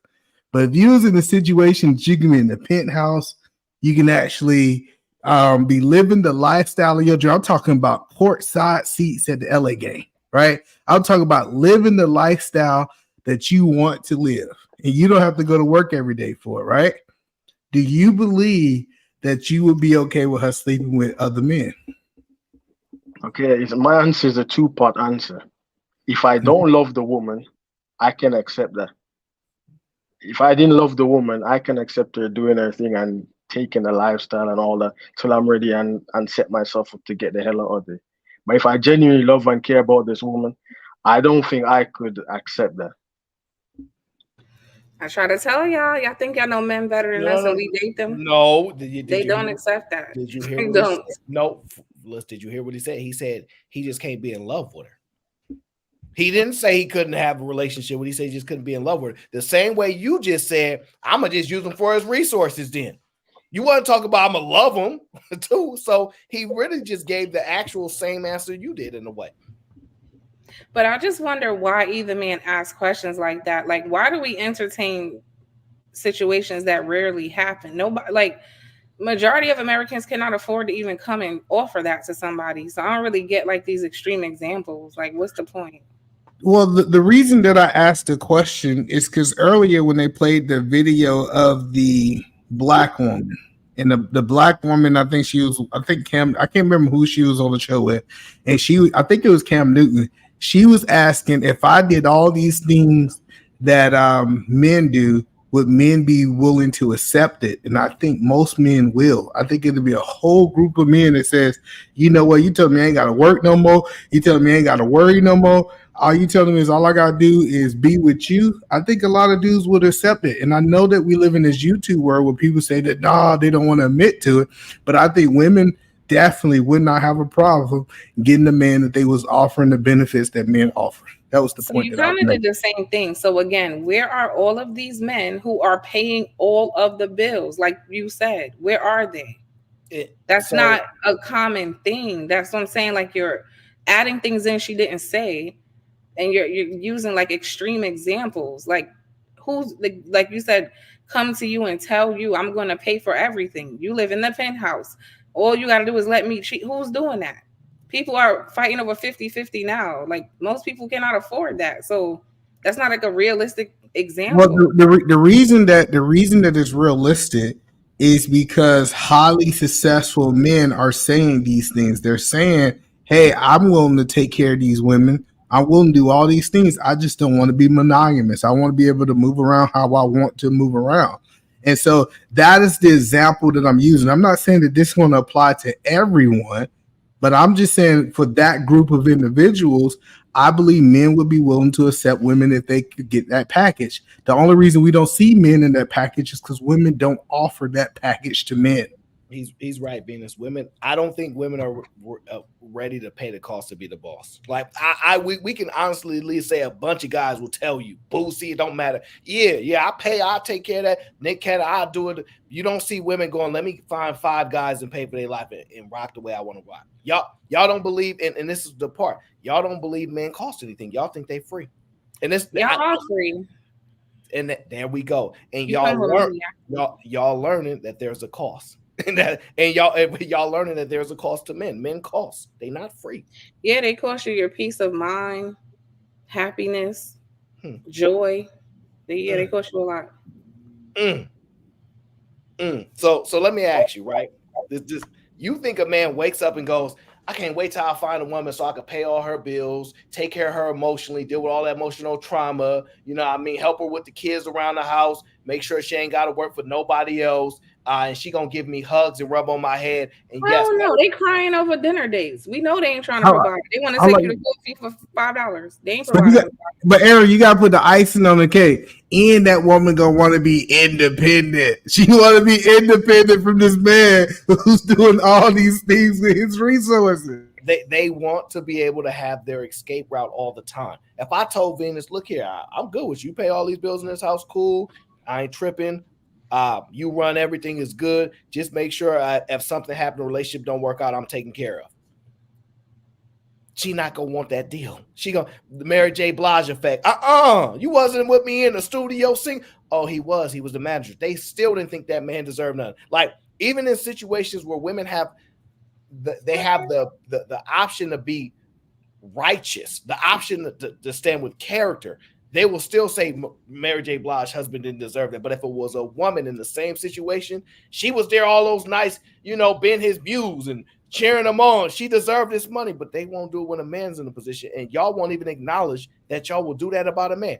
Y'all will fight for women more than you'll fight for a man. And let me tell you, most women don't want to take care of you. Most women don't want to do nothing. You're not advocating for them.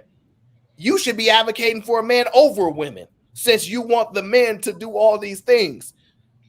Could you imagine if women's like, hey, I don't give a damn about these women. I'm for men because I want them to do these things for me because ain't no woman lining up to do them for me. You don't think that makes a difference? Like, don't you realize men will be up here all the time, man? I don't want to be around I don't want to be around y'all. I like being around women. Y'all will take the few guys that would go, well, what's the benefit of being friends with a woman? Most guys want to be around a bunch of women. So it is what it is. I mean, y'all, I know. Like even when you, and we about to get to the you got me thinking. I don't know. I'm about to start advocating for men, okay? Forget y'all. Don't manipulate men. No. I highly doubt that. Do not manipulate men just to your benefit, okay? Ed Unchained says, I was on Venus' panel. Yeah, her panels be cool. She do what she do. I know a woman will never do anything for me, so there has never been a need for me to think about it. Why set a woman up with expectations she will never even try to accommodate? Can I just say, Ed Unchained, you are a king. You're wonderful. You're amazing. I love Black men. Protect Black men at all costs. Okay, they deserve the absolute best. And women, you need to submit and cooperate and bow down. Okay. Oh boy, Venus getting married next week. Boy, yep. She gonna have a man. She like it real soon. It sounds like she thinks they in her inbox. Keep talking like that. All your man problems about to go away real fast. I'm here to I definitely disagree with that super chat though. I think when a woman genuinely loves and cares about you, she will assist you and help you and do all those things. But she has to actually love you. Okay, fine. If that's the case, so are men dealing with women that only genuinely love them? Y'all make us not love you. Whoa. What is we do? Jabba, the Rainbow Boogeyman says, good evening, everyone. Aaron, how's the storm treating you up there? Ain't no storm out here. See, we bring so much money to the economy, they can't knock our lights out. We need them, okay? So they can't turn ours off. But in other areas, they'll let y'all go without lights and stuff like that for a long time. It ain't personal. It is business. California love, okay? So shout out to Jabba. I appreciate you. But we good over here, okay? We ain't having those problems. But shout out to everybody that's going through those problems because they're having some floods out here. But we'll get through it. We got wildfires out here too. None of us can escape it. Why y'all crying in the chat? Because I said y'all make us. Look, you made me blow my cover. Look at Dragonfly Jones. Like, let me give you an example why. I didn't mean it. I meant I will love you forever, no matter how much this is why anguish you put me through. This is why I have a disdain for how women operate. Right? It doesn't mean I'm ignorant to it. Doesn't mean that I don't accept. I get it. Why be with a man when you can leave him? Like that part bothers me. So the same could be said about men. You know how many men I don't want to talk about why the men do something because I can understand. Oh, okay, I'll answer you. Who initiates most of the divorces? Who leaves? I'm not even talking about marriage. I'm just women saying. leave. No, but that's a good indicator of who usually leaves. Women do leave. They do. They leave all the time. Oh, okay. Can I say something on that? I think sometimes, like with that question you just asked, I think I've noticed this is that a lot of times when women are dating, the guys that they actually like don't give, like they're attracted to them on a primal level, but they don't do the things that they actually like take care of them, treat them nice, stuff like that. So a lot of times the guy that would treat them nice or take care of them or do nice stuff for them, they're not necessarily attracted to that guy. So it's like a battle in their mind. Fresh. We've heard this before. Listen, we understand. If a woman not attracted to you, ain't nothing she can do about it. It's It is what it is. Like even if you're a nice guy and you do all this stuff, if she don't want you to be the guy that's doing this nice stuff for her, ain't nothing she can do. But what I'm trying to say, some women now think logically and say, well, okay, I've been liking this guy from a primal level, it's not working.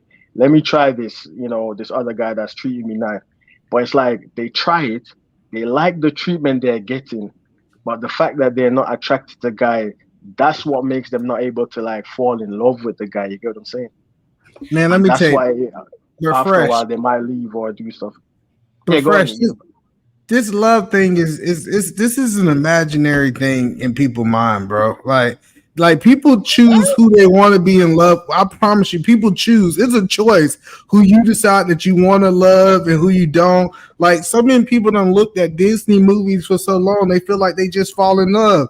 No, she chose not to love the nice guy, and she chose to love the dude who's a thug who's barely returning her phone calls. So it's a choice. Hold on a second, because I used to agree with your point of view until I saw a video where a psychotherapist was talking about why some of these things happen.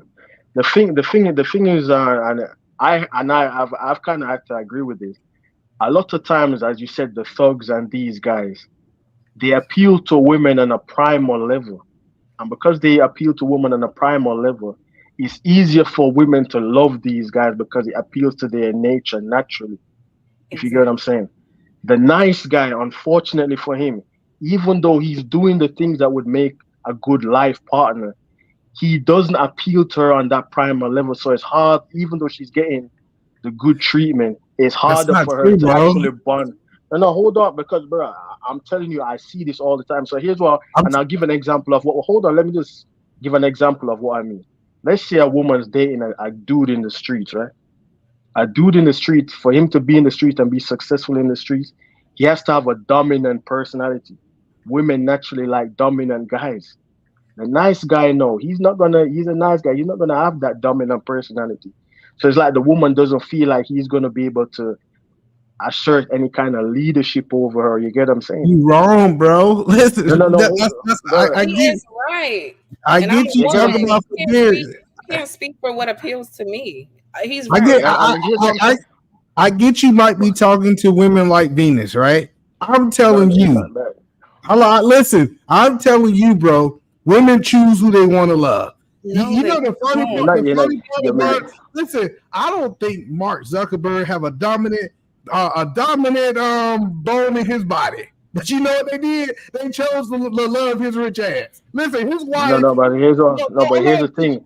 Because he's a millionaire, the money makes him dominant over a majority of men. No, it does the money makes him dominant. Yes, money does not make you dominant. Trust me. Yes, it does. Okay, it does.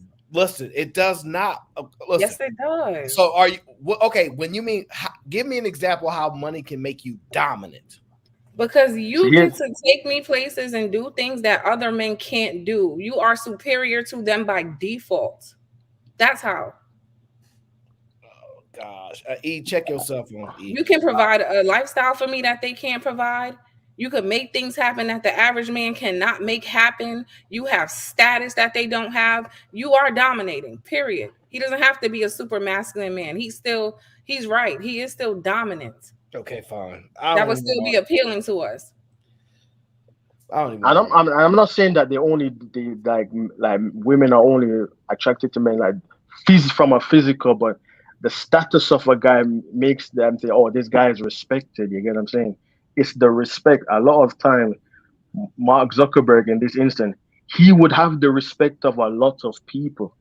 Women like that. You get what I'm saying? But that's the point that I'm telling you. Listen, Mark Zuckerberg had women in college, bro. When he have no money. That's the whole point that I'm telling you is no, but what I'm saying is but his intellect was above a lot of the average man of a lot of average men. You get what I'm saying? So even that's what I'm saying. It's not only like physical dominant. Okay, he didn't have the money in college, but his intellect was dominating above a lot of people in the same university. I get what you said. This is a reality that this old lady actually taught me. She said, "You know what? We choose cheese and crackers." That's crazy.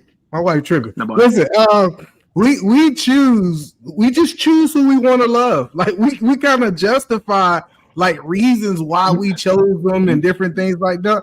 That's just who we wanted. Either man, you're conflating what I'm saying. I am not disagreeing with that. We choose who we love.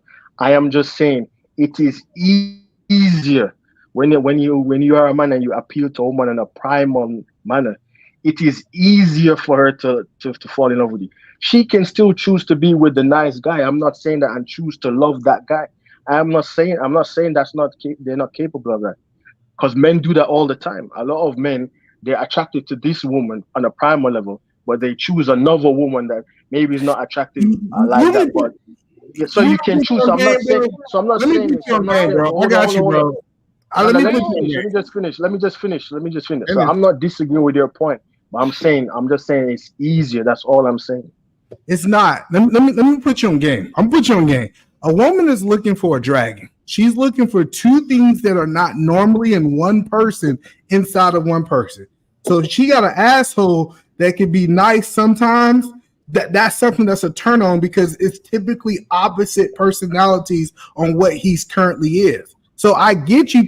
Like if a dude was just an asshole all the time, women wouldn't want that person. It's somebody who can be able to step into multiple roles, have nothing to do with him selling drugs. The reason is he could be You're misunderstanding the point. I'm not saying she's attracted to that he's selling drugs. She's attracted to the traits. It's not that she's attracted to the guy that's selling drugs. The drug dealer has to be dominant because obviously if he fucks up in his field, he could get. So I'm saying he has to have certain characteristic traits. It's not the fact that he's selling drugs is what I'm referring to. That's the point that I'm telling you, bro. I know drug dealers back in Georgia who couldn't get women. And he had all these traits. Obviously, I'm not. No. Listen, I'm telling you, what a woman is typically looking for is somebody who is an anomaly, somebody who's different. Typically, the people who are different typically get all of the women. The guys who typically are the same, the average. This is why it's such an attack on average dudes, is because they feel that they can go anywhere to get that type of man. That's why I can tell you. This is the whole. Hold on, I want to land on this point. This is the whole thing of you feel that you could take an American man, an average American man, and drop him in the Dominican Republic. He is not the norm. That's why the women want him. No, that's fine. And I'm not about to let y'all keep freaking drive me crazy with this back and forth. And Unchained says there is no such thing as a woman loving me. Nina said that to him. Crazy. Okay. Y'all too old to believe this silly love-ish. No. Love can be real. I don't know what it is. That's what they say. So I'm gonna let them have it. But go ahead. So I just did a show about it. Can I say something? Oh, go ahead. Go ahead. Yeah, tell me who you know that's in love too. So I'm in love. Okay, how about that? So there's this one anthropologist who broke down 3 major components. It was attraction, lust, and attachment, right? So initially you're attracted to people, you lust for somebody, speaking to what Fresh was saying, the primal nature, right? So this is not a choice. This is your body literally deciding for you who you want, right? That's not necessarily what you chose. Your body is attracted to this person for that's a physiological reaction. That's not a choice. So I don't understand this you choose who you love. Your body tells you who you want first and foremost, and then you go with that. That's crazy to me. The reason I think it's crazy is because the reason I think it's crazy is because our body follows our mind. Our mind, well, if you got control of your body, some people's bodies out here just doing whatever, right? So this idea that I can't choose who I'm going to be in love with, it's just going to naturally happen. It's just like, it's like one of those things that how do people function in that way that you feel like you can't control who you fall in love with? Wait, so either man, I never said that. Your body controls your mind too. Just so no. So if you hit me if I hit you in the leg, right, your pain receptors will tell your brain you're hurt. Okay. So your body controls your mind too. No, just because it sends a signal doesn't mean that it control it. Those are two different things. They're not the same. Okay. No, control is, hey, my mind tell my finger to move. All right? Finger, tell my mind to stop. Like it doesn't work that way. The signal goes one way from a control point of view. Now, either man, can I just say something to your point? As I said, I think you're misinterpreting what I'm saying. I am saying that women have people, not just women, men and women both have primal nature. Your primal nature is then governed by your mind. But that doesn't mean your primal nature can't influence you into things that you might like or dislike. I am all simply saying that when with a lot of women, a lot of times their primal nature might tell them, okay, look, I like this person on a primal level. But yes, you can still choose to say, okay, you know what? Although I'm primarily attracted to this person based on his characteristics, I shouldn't really be going for him. I should be looking at somebody else. That's what I'm saying. But I'm saying a lot of the time it's easier for a woman to fall in love with somebody if he appeals to her primal nature. I'm not saying she can't fall in love with the other person, but I'm just saying it's a bit easier for her. Is all I'm saying. See, Fresh, you're talking about lust. I promise you, you're not talking about love. And I know a lot of people confuse these two. No, falling in love have to be a choice that you choose to do with a person. You know the easiest way not to fall in love with a person? Don't be around them. Like literally, if you just make the decision that you ain't gonna be around the person, you ain't gonna fall in love with them. So it's a conscious decision that I'm gonna be around this person to cultivate an environment for love to even happen. I'm not talking about you saw some thick woman walking by and your lustful eyes start thinking about what you'll do with that woman. That is lust, and it have nothing to do with love. No, but here's the thing. To Venus's point, point that she made earlier, she said that the three components of love were attraction, lust, and then attachment. When a person sees somebody and they appeal to them on a primal nature, usually they're already attracted to them. Number one, usually they already have lust for the person. All that's left now is by spending time with them to get the attachment. They already have 2 or 3 just off the rip, is what I'm saying. So when a guy that's not that attractive, the problem is hold on. So y'all gonna kill me. No, go on. Sorry, I didn't mean to cut you. The problem is women will say, I wasn't even attracted to you at first. They plenty of time. It's almost historic at the rate that they said you wasn't even my type. I didn't even like his type, but I don't know. They say that all the time. A lot of women say that, but they're lying. They're lying. They're not lying. No, they're not lying. They're not lying. No, this is why. I'm not saying all the time, but a lot of time women say that. No, I don't believe they weren't attracted. They're not lying. Wait, I have a question. Why, when a woman is telling you something, you think you like what? How do you think you know better than me? This shit is killing me right now. Like, y'all sound crazy. What did I say? I never said they lie all the time about them. I'm telling you, no, they're not. You can fall in love with somebody you were not attracted to. It happens all the time too. What is the lie? Who's lying? I believe different, but I'll concede that point. So love have only three components. I know people want to make it more. So love, you have passion, commitment, and ability to endure, right? Those are the three components of love, right? And I know some people might think it got something to do with love wasn't real. So which one is real or is not real? So it's two different types of love. You got the world love and then you got true love, right? So when people, most of the time when they talk about love, they're talking about the emotional component to the love, the thing that can comes and go. So I understand that there's multiple components to what we call love, because when we start talking about the agape type of love, it's a totally different type of love. And I know we ain't gonna even get into that. I'm still stuck on the you choose who you love. I mean, we could get past it. I don't. But you have choice in it, is what he's saying. Like if you don't be around somebody, then you ain't gonna fall in love with them. Most likely, it's almost impossible for you to do it. You know what I mean? You can see some, y'all might fall in love with famous people. Y'all see them, y'all do all that stuff, but realistically, when a man's always around you, that he starts to, well, dang girl, y'all always hanging out. Yeah, you know what I'm saying? So I get that part. So that's what he's kind of tying into it. So don't be so defensive of it. Obviously, there are other components that make you like easier, like susceptible. Some of his personality might make it easier to deal with him. But it also, you could be like, oh, he look good, but reject him. You know what I mean? So there's a lot of components into it. So he kind of has a point that you are in a lot of control of like what love is with somebody. I think you having a sexual desire or for somebody is way different. Way different. So we don't have to get hung up on it. I just want you to realize this lovely lady with a nice, I like that short hair on her. But I feel like men sometimes see this, and instead of wanting to say, oh, I want to be your partner, I want to be your ally, I want to be your mentee, louder for me, right? Or mentor, they think I want to own her. And that is the only relationship that they can envision. Men love leaving their mark. They love like claiming. I said it in the last episode. Men like, if children didn't have such a financial burden or burden at all, this world would be so overpopulated. Like, and the other guy that we had like 2 episodes ago, Jesse, he said that men like find women they like and impregnate them. So even if, let's say, they're not chilling with them, they can always come back. Like I've hit a bump of the road with someone, and I've completely let this person go. Like I don't text you, I don't call you.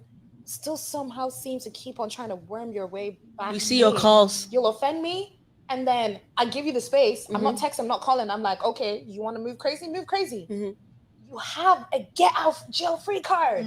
This girl's not disturbing you.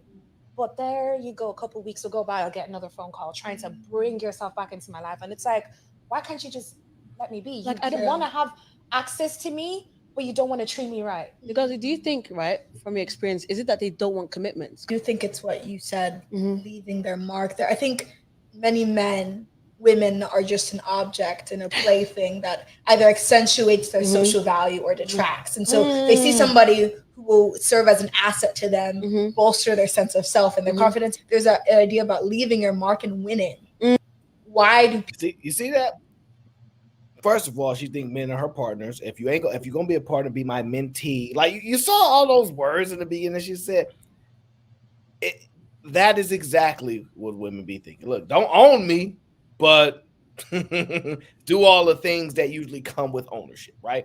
Just partner with me, but I don't put no upfront capital involved, right? Notice, first of all, these women, I know y'all thinking beautiful black women. I know. Okay, all right. Yes, they are. See, I know you want to say they acknowledge your blood. I get it. Do you understand that when they say these things, these guys get us impregnated just to keep a hold of us? So what? Even if that is true, what's your point? What the fuck? Wait, that's a huge problem. How is it a problem? If you that's know, why we have the single mother rates we have now. No. You don't create a child just because you want to maintain access to this woman's vagina. That's crazy. Really? You think that's crazy? Well, how has it turned out? Don't they say that most of the people in jail come from where? No. Broken homes. Hold on now. So if that's crazy, you also believe, when a man want to leave, get pregnant with his baby to keep him is crazy too, right? Of course it is. Same results. All right. So the whole point is like women want as a company. Say if we look at this from a business, women want to be bought, but they don't want to be owned. Yeah, I can see that. So the whole point is, why would I buy something that I don't own? It's almost like a timeshare. This is what women want to be. I think this is a great analogy. They want to be a timeshare. They want somebody to pay for something that they never truthfully and honestly own. Something that they can come every now and then to, but they don't have the pleasure to be able to go to anytime that they want. Men just say, we gonna pay for it. If we gonna write the check, we own you. And what is the problem with being owned if you are for sale? Own you. So describe ownership. How do you own a woman? Can y'all tell me? What does that mean to y'all? Owning a woman. I don't want to get caught up in ownership, right? But go ahead, E, if you want, because she wants that answer. She does. All right, so ownership. So ownership is, since I own you, it's my responsibility to take care of all of your needs, right? This is how I believe. This is now how men is. So we start talking about your bills. I'm gonna take care of all that. I'm gonna make sure everything that you want, I have. I want unlimited access to your body. I don't want this thing that you feel like you're not going to give me your body when you want to. You want to keep ownership of your body, but you want me to pay for everything else. I wouldn't want that into a marriage. So that's the first thing is, if I bought it, it's mine. All right. I take it that y'all might think that that's caveman thinking. I'm cool with that. The next thing too is, I want your opinion. I want your insight, because I believe that my wife is one of the most intelligent women I want. But when it comes down to making decision, you know what? If I'm making decision for this company, my decision is the final say so. That's the second step of ownership. If Elon Musk go and buy a company today, he's not going to have to, like, not even, I don't want to go into that, but that's the second step. So your body, I also want to be able to make decisions. And second of all, when it comes down to ownership, I do want to have some kind of control of your lifestyle so I can protect you correctly. You can't just up and say 2 o'clock in the morning, you going to the club, or 12 o'clock in the morning. We're going to have rules and regulations on how you operate, even though people don't like that type of talk. I thought that's what a wife was. Do you have that kind of relationship? Yeah, that's what I'm saying. I have that type of relationship, but I think women are rejecting. Hold on. I think women are rejecting being able to have that type of relationship, because what I'm hearing, and tell me if I'm wrong, I hear women says, I want all of the benefits and the resources, but I want to still be independent. Anytime we look at independence, look at how we celebrate Independence Day in America. It's a separation from Great Britain. You really want, when people run around talking about that separation of that independence, you typically want some separation from your men. That's what the independence stands for. Wait, I'm having a hard time understanding your whole point, because you said, you acted like this thing didn't exist, and I pointed to your wife and you said it does. So you're using examples of people who are not wives, and you're requiring them to behave like wives. Is that what you're saying? Well, when I say ownership, I don't think a man can own you in a boyfriend and girlfriend relationship. And that's my point. And that's my point. So but I agree with that. Getting that would be putting a ring on somebody's finger. That would I be agree. Yeah. So, but the women ain't gonna get no ring because they're not worthy of them. Like this the problem that I think women don't understand. Men know which type of women they go after. Oh, you got your clothes, little shirt there. Hey, woo, hey. A woman that's, excuse me, hey, miss, how are you? Like, the approach is different. Like, to sit and act like all y'all get the same type of guys. There are guys, no, they don't talk to her. Come on, you ain't got no chance. Don't play with her. There are some women that stand on business. Not enough of you. And y'all have to understand that. The truth of the matter is, women don't bring enough value to get that. Aaron, this is where I'm going to say this is not true, because I'm going to keep reverting back to the fact that these men cannot even tell you what they value about women in general. They cannot even tell you what they want. So let me get this straight. You don't even know what you value, and how the hell do you know how to recognize it? You don't even know what's valuable to you. So I'm not going to put this solely on women when I could pull up a bunch of men and say, hey, what do you value about women? They can't even fucking answer the question. So this is not on women. This is on people who don't even know how to identify what they themselves deem valuable in the first place. But you're making your own point, because a woman that is intelligent and smart enough to know goes, oh, he the man? He'll marry me. I'm going to mess with him. Oh, either man, how you? My wife is smart. Oh, that makes sense. Oh, she has the ability to know. So these women that don't have those abilities need to be identified as such, not having these abilities. So that's what I'm saying. You can say it's the men, they don't know what they want. These women don't know how to find the men that they want. Wait, I'm sorry, I was texting. Please say that one more time. Yes, yeah, no problem, right? The smart women, intelligent women, valuable women can find those men. They can find them. They can say, either man, I'm smart enough to find you. And either man, like, my wife is really smart. Bam. See, makes sense. You would describe guys that don't know what they want, don't know what they're doing, still getting women. Dumb women, I guess. Well, that's the point I'm making. Clearly, there are men who do know, right? Like you said, both the men and the women who know, they're finding their ways to each other. But then we can't act like there are some men who also know, who are single, and there are some women who also are valuable, who are single. We can't just say every single person just is not valuable and just doesn't know. That's not, no, there's a lot of, the fact that I can ask a bunch of men on different occasions what they value about women and they don't know tells me everything I need to know. It should tell you a lot that you need to know. I don't disagree. The point being, you are using people who don't want to be married. No, these are people who claim they want to be married, They're but they liars. tell you shit about a woman. They're liars. Listen, one thing I have learned. This is the one thing I have learned. I told you this. A man that want to be married get married. Point blank and period. It's no such thing as I want to be married and I can't find a woman to marry of my code. No, nigga, you don't want to get married. And I've been telling dudes this for a while, and dudes like, yes, I truthfully do. I want a woman. And then what they do is they make a fairy tale type person, this virgin woman at 30, 25 years old who been standing in non-school but still have, like, they make a fairy tale person because they truthfully and honestly do not want to get married. So can I ask y'all, I agree with that, but let me ask y'all a question because I don't like this narrative Aaron just said, the women aren't valuable. So let me give you a scenario, right? Let's say you have a woman who, she looks good, she's no children, right? She's pretty cooperative, she's emotionally intelligent, she's emotionally inclined, she's aware, like socially aware, right? She cooks. And then you put her in front of a man who already comes to the table with the perspective that women do not have any value outside of sex. Do you think he'll be able to appreciate all of her other qualities if he already comes to the table looking at you like you have nothing to offer? So there's no opportunity for you to offer it. So you're making my point. She don't have no value, especially to that market. The intelligent women know which men.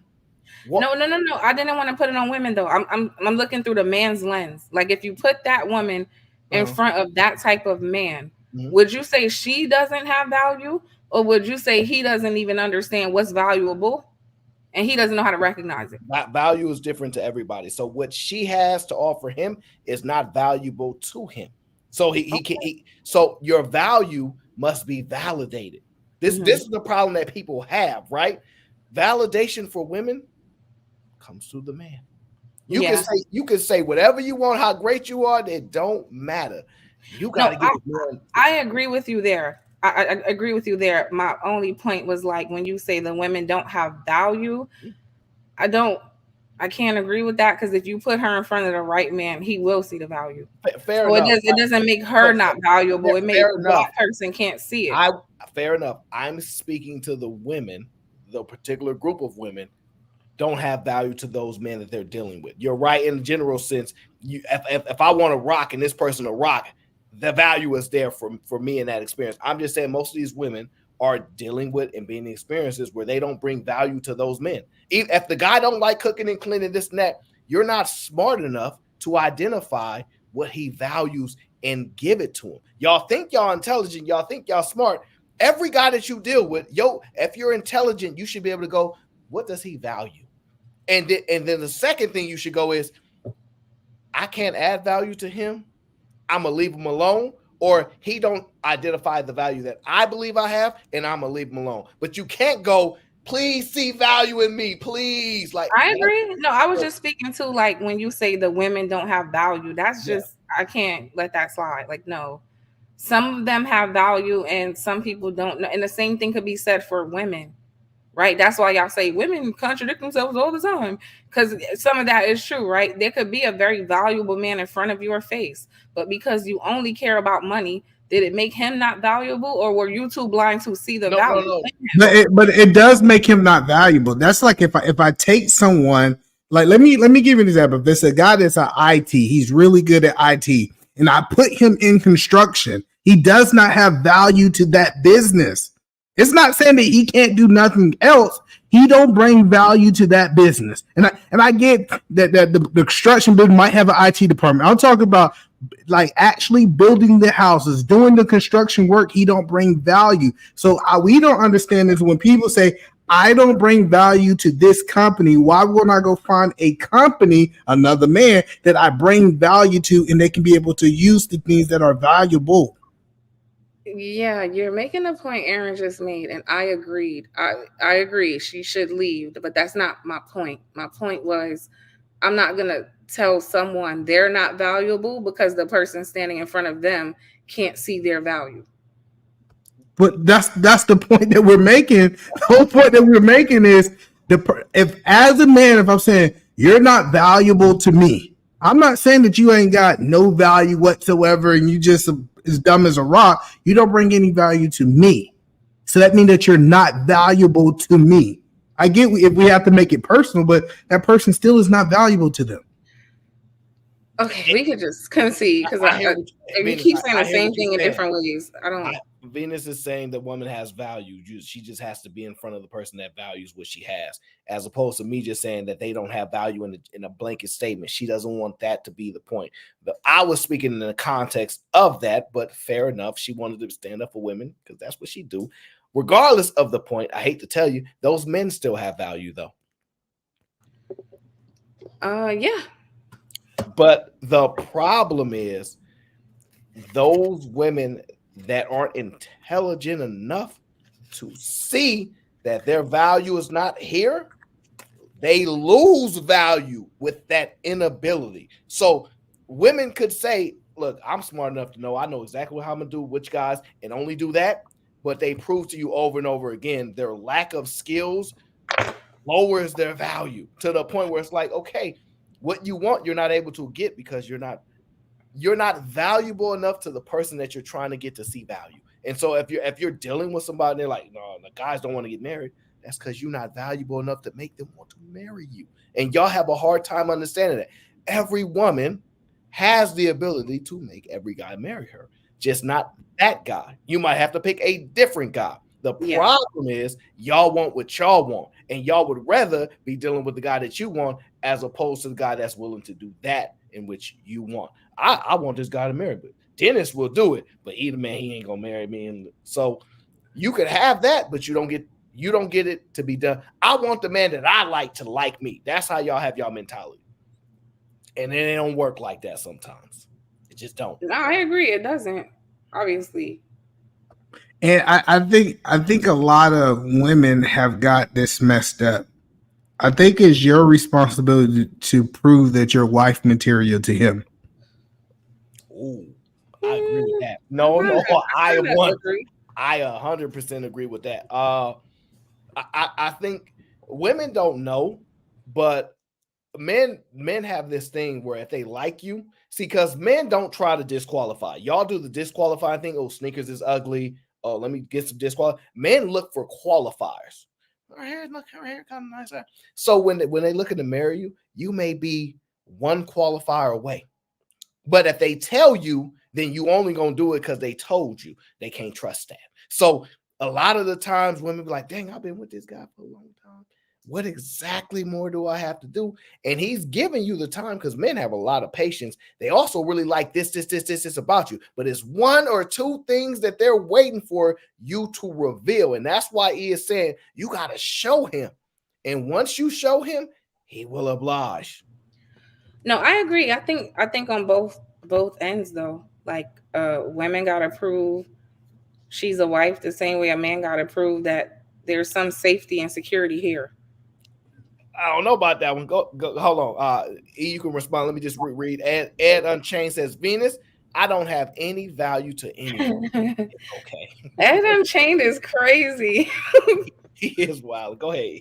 But men don't have to prove it because it's a requirement for you to entertain me in the first place. Typically, you're not going to entertain me, period, if I don't have a level of security or have a level of finances. That's just the reality when we're talking about your husband. So you have to have this when you meet me, typically, right? I have patience. So the difference between men and women, men typically have patience and willing to wait, and women typically want instant gratification once they meet you. So you don't even entertain a guy that don't have those things. But that's the proof, right? There's some level in the process where you have to figure out if he really has those things. What is his lifestyle like consistently? Yeah, no, you think you don't have to, but yeah, she's paying attention. But that's the whole point, is the difference between the two. The men's willing to stay in the relationship and entertain you until you prove those things that you do have. Most women are not willing to stay with a man until he proves that he brings security, that he proves those things. Most women are not going to entertain him to give him that time to prove it. I don't know. So I would kind of disagree, because if we look at a lot of relationships, like a lot of people are like pretty average. They're not overly providing and they're still getting women. So I wouldn't necessarily agree with that. Yeah, but this is the point I want women to understand. A lot of y'all don't want no money from it, man. Y'all just don't want nobody else to know that he ain't giving you no money. A lot of y'all I want money. I want money too. No. A lot of times women like guys that ain't got no money. And they're like, dang, I don't know why I like this guy so much. He ain't even got no job, but something about his spirit, just how he move, whatever it is I like about him, I wish he made some money, because then I wouldn't have to worry about the backlash that I'm about to receive because he ain't making no money to pay for it. A lot of times y'all don't really want the money because y'all want it. Y'all afraid of what y'all gonna have to deal with other people's view on you dealing with a man that ain't bringing a lot of money to the table. Maybe both, because women want things. Yeah, for sure they do. I think both. Yeah, but women want the men more than they want anything, and this is the first thing you got to understand. They want the man. This is why it's no secret of how guys can still get women with no money. It's no secret to this. Y'all can say y'all want the money, but y'all really y'all want that man to be the everything that y'all want. Y'all wish he came with money, sure, but y'all have proven if he ain't got no money, if nobody else knows about this, girl, who you been messing with? Oh, dang, I don't really want to talk about it because I'm happy, but he ain't what he do for a living? Dang, oh yeah, we went on a few dates. He was so smart. I really like him. The second they say what he do for a living, you're like, dang, I don't want to answer this question because y'all about to judge me and make me feel all bad. Y'all don't really want money from a guy. Y'all want the guy that y'all want for whatever reasons. And a lot of times the money don't be involved. It's just the outside judgment that people knowing. Your dad might even say, what do he do for a living? You're like, damn, my dad is going. Y'all be proven that if nobody know y'all messing with a guy, y'all keep him a secret, he ain't gotta have no money. No. I guess it just depends on where you are in life. I wouldn't go for it. You gotta have some money. I'm sorry. So that's the part I don't know. Because why does he have to have money? Because I'm not going to respect you if you don't. Okay, so money brings respect? Yeah. Okay, so being able to provide brings respect. If I have to reach in my pocket and pay for everything every time we go somewhere, hell no. I'm not going to respect you. So let me ask you this. You being able to provide, does that bring respect? So you as a woman, should I respect you if you can provide? Sure. Okay, so if I can, right? So if you can't provide for me, I should not respect you, correct? If I can't provide other things, then yeah, maybe not. No. We're talking about respect. You said money brings respect. You sure you want to go? You sure? You know what? You know what? History has shown us that y'all don't. Because why did feminism happen in the first place? Because there were a bunch of women who could not provide for themselves. And what did they get? Disrespected. So yeah, I would argue money does bring respect. Yeah, because No, go ahead. No, that's not what happened. But and that's exactly what happened. So the whole point of what we're asking is you saying that if a dude can bring you everything except money, character, morals, all these different things, you're not going to have respect for him because he don't have money. I mean, I will the best I can, but at some point it's going to be a problem. It just is. Well, let's talk about someone like in the military. So you got somebody. So when you say he got to make money, you're just saying that he got to make some money, is what you're saying? Yeah, like have a decent income, be able to sustain himself. Yeah. So you said, as long as he's making like 45,000, you should be able to respect him. I would say 60, but yeah. Okay, 60. Okay, so 60. If he's making 60,000, that's kind of like respect. If he's making like 25,000, that's like not respect. I'm not gonna outright disrespect him, but I won't look at him like a woman. Want to know she could come to you for help. If I already know I can't, that's mentally it's an issue. But I thought we was partners. We supposed to be helping each other. Yeah, I can help you this month. I can, in this scenario. Yeah, listen, I help you this month on the bills, and you help me next month. That's how partnership works. But if you're making $25K, how can you even help me this month? Okay, let's try it like this. Do you think women that are much more attractive than other women think they deserve more than her? Yeah. Okay, so if either man makes $195,000 a month, right? Mm-hmm. And I make $50,000 a year, right? We both suitors for you. We both like you. How would you treat either man compared to how you would treat me? What would be the difference of treatment? He'd probably have more chances to piss me off before I would probably cut you off faster. That's fast. Okay, that's so let's make that concrete. How would we describe that to somebody? So you be less tolerable? Yeah. Okay, so less tolerable. What else? Like the generous man gets more. More, I know, but I want to extract this. So you're less tolerable. Give me what else? Less tolerable. What else? That's probably it. Probably just less tolerable. Okay, now check this out. This might actually help women. If I, as a man, have to make a whole bunch of money, which let me just tell y'all, is very, very hard to do. I know. Making money is easy. Making a lot of money is hard. There's differences, right? Once you start making a lot of money, then it becomes easier and easier to a certain degree. But the point being is, if I had to make a lot of money, right? Somebody told me, look, either man, he got to work really, really, really hard to make $190,000 a month.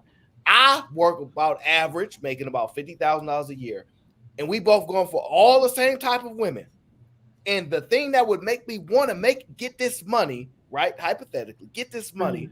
The best I'm going to get is I'm going to be a little bit more tolerable than Aaron will if either man would say that.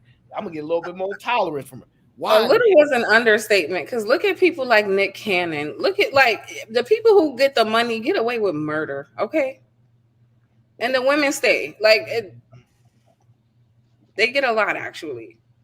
But women will tolerate a lot more for somebody who can. That's not change her life. But that's what men want. That's what men are trying to tell you. They are smart. I know y'all think they dumb, but if they're like, look, E, you're gonna get a little more tolerance out of her. Go ahead, work all that hard for all that money to get a little bit more tolerance. He wants more, and that's why E told you, I own that. This is mine. Do you know how hard I work? And y'all don't understand that. You think you just give a little. Me and Aaron, we ain't on the same stratosphere. I want this, that.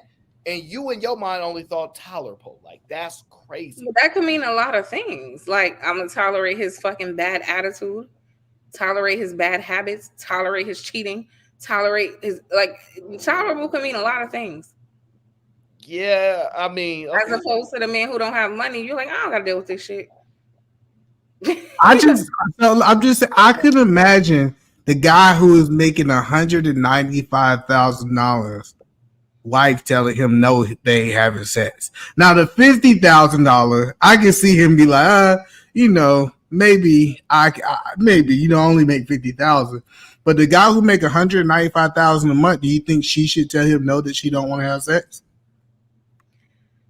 I believe I can answer this two ways. If you're a religious person, then you're not supposed to ever say no, right? But I believe you have the right to say no whenever you want because it's your body. No matter how much somebody's making, if you don't want somebody entering your body, you should have the right to say, I don't want that right now. Thank you. You see my point, E? That's crazy. That is crazy to me.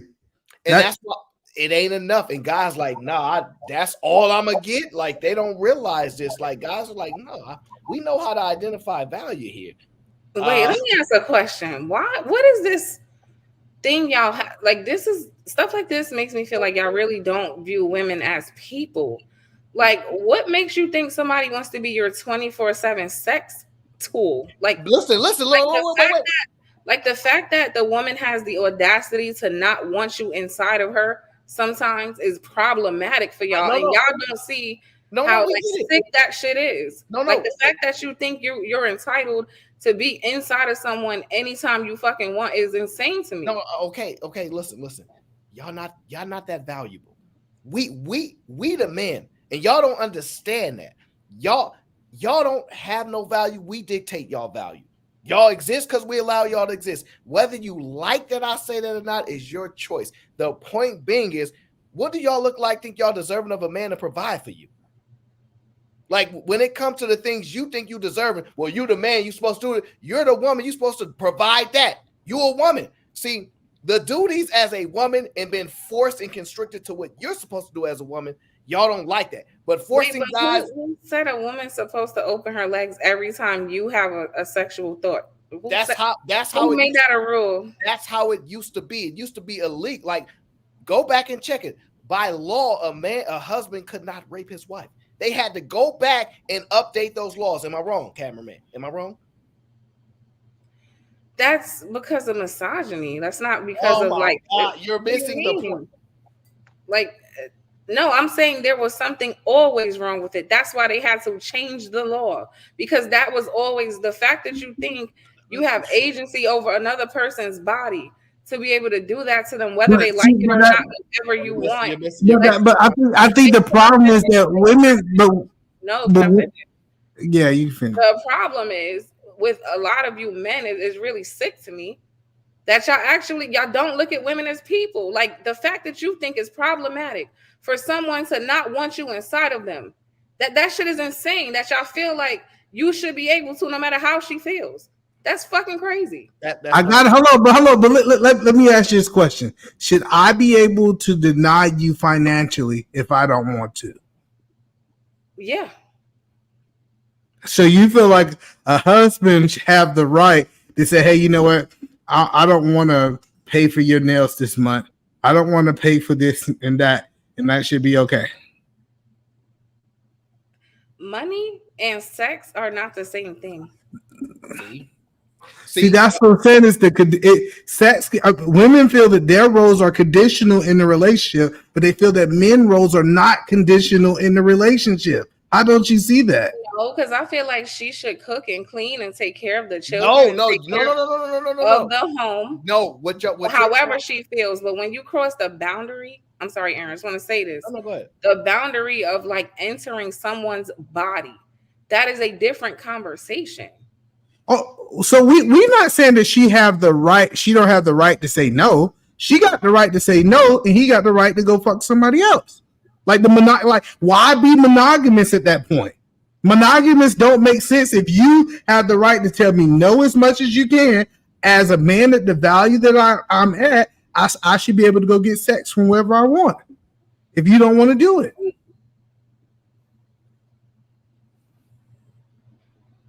I don't know. I think you taking it away. Listen, Entering your body, you think that's the most valuable thing on the planet? Like, out of curiosity. That a woman has, yeah. Okay, what's the most valuable thing that a man has?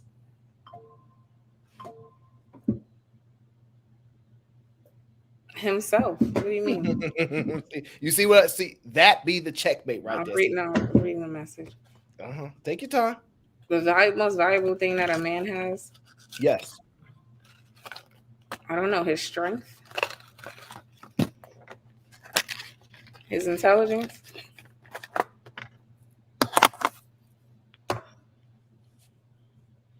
I don't know what you want me to say. I'm trying to understand, like, when it comes to women in their body, y'all go, brother. I can't believe you sick man think y'all this is a woman in her body. Okay, that's so valuable, right? Because it ain't that thing valuable, but y'all think it is, right?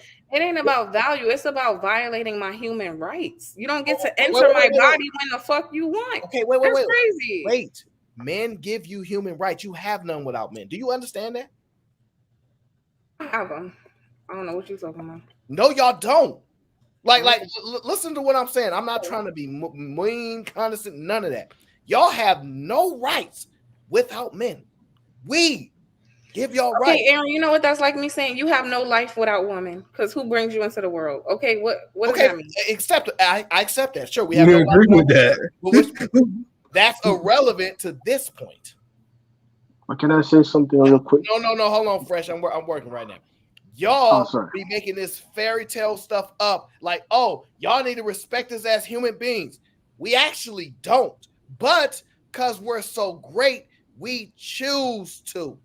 A lot of y'all don't choose to actually. But listen, other men have to force you, or they'll throw you in jail, and they had to come up with that concept because most of you don't. That's not what happened.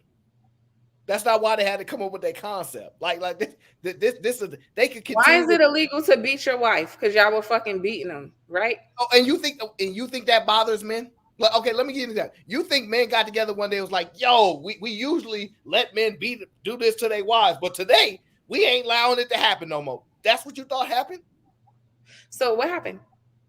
I don't know. I'm asking you what you thought happened. What do you think the reasoning behind it is? Women were getting hurt, and women are actually needed. As invaluable as you think they are, you can't keep life going without women. You can't allow men to just brutally beat the shit out of women because they feel like it. Yeah, but we only need 6 of you.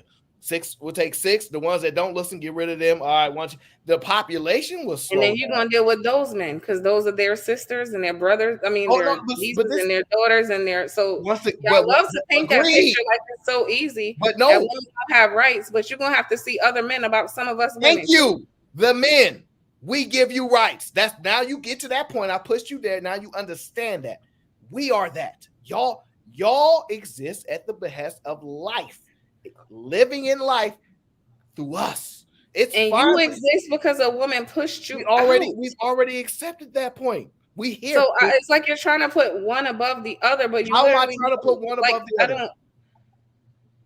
Because you keep honing in on the fact that men gives you rights when women give you life. I'm not arguing about life. The statement is about one as human beings. Wait, so we owe you something for giving us life? Yeah, you do. Okay, what do we owe you? What do you mean? Protection, respect? So we only owe that to our mother, right? Your mother? No, listen, but we owe that to our mothers, right? Yeah. What who make mothers, yes. No. If we owe it to our mother, okay, we'll say we owe it to our mother. What do we owe to the rest of the women? You don't owe anybody anything. The same way I don't owe you other men who don't do shit for me anything. So the men who give me rights, quote unquote, like the law, I respect the law. The men in my family, the men who are around me who actually care about me, yeah, them. But yeah, the same could be said about y'all. Any random man, the same way you don't owe random women shit. Women don't owe y'all shit. Y'all are not protecting us. So what do you think a wife owe her husband? What do you mean? Do you think she owe him sex? Yeah, I just don't think she has to do it every single time she wants to. You can't have both. Like, no. You can't have both, actually, Venus. Like means you like kind of have to do it. Well, I'll say no. I don't think she owes him sex. That's the honest opinion you wanted to say. So say no. Thank you. All right. So a wife doesn't owe her husband sex. What do you believe a husband owe his wife? He don't owe her anything. Now she don't believe that. She just knows she's stuck in the corner now. She's like, dang, I can't make a sound argument without basically being hypocritical here. So she does believe the husband owes her something, but she knows it's going to be a complex way. I don't like the word "oh." It ain't about you liking the word "oh." This ain't about liking, all right? Because with conversations, we don't like when women raise their voice at men, but y'all still do it. Let's let Fresh get here because Fresh said he got something to say. He on Venus' side and he got a lot to say. Let's see what Fresh got to say. I'm on Venus' side too. Venus, my homie. I'm not against we having a conversation. Nah, I'm not on Venus' side, but if I hear that she says something that resonates, and if I believe that, then I will say that. With regards to this, I just wanted to ask a question. So is there under no circumstance? I just want to ask: is there under no circumstance that a wife can deny her husband sexual advances? I think you should. I think you should have rules. So in my house, we got rules. If, say, for example, my wife not feeling good, she's sick. I'm not an asshole. I get that. Okay. I just wanted us to like. In my household, people run their house, whatever. If you do not need sex, you better initiate sex within 24 hours. The clock starts. Like it's a timer that goes like we got to. If either one, because say if I'm working 15 hours a day and I come home and I don't want to have sex, the person who did not need to initiate in 24 hours is no reason people should be in sexless marriages. That's crazy to me. Especially, I agree with that, but I'm just wanting to just like state I just wanted to have the premise that there are some kind of times where it is acceptable for a woman to then deny her husband sexual advances.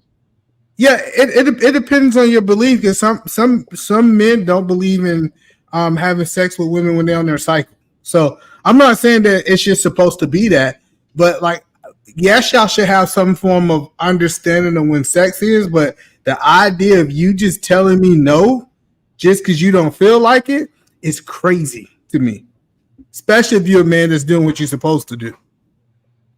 No, I agree with that. The idea of you wanting it with somebody who don't want it with you is crazy to me. That's cool. It's really the idea that you feel is crazy is crazy. Okay, yeah, it's really not that crazy, but it's for the same reason why you don't necessarily have to be attracted to the guy. At first, you wasn't even my type. It's crazy that I wasn't your type when we first met. It's crazy that I wasn't even attracted to you like that, but y'all do it. So it sounds crazy. I just can't imagine like asking for sex and the guy says, I don't feel like it, and me really being mad. Like, what? No. Like, he has rights of his own body. If he doesn't want to have sex, he doesn't want to have sex. Like, I don't. Some women would look down on that. Wait, stop. This is why it's a bad comparison. Are you saying that a man giving a woman sex and a woman giving a man sex is equal? Meaning, like, hey, I had sex with you and you had sex with me. This is equal. With nobody should feel owed anything. Nobody should feel owed anything. Meaning, I believe women think because they give sex, right? Their sex is more valuable than a man's sex.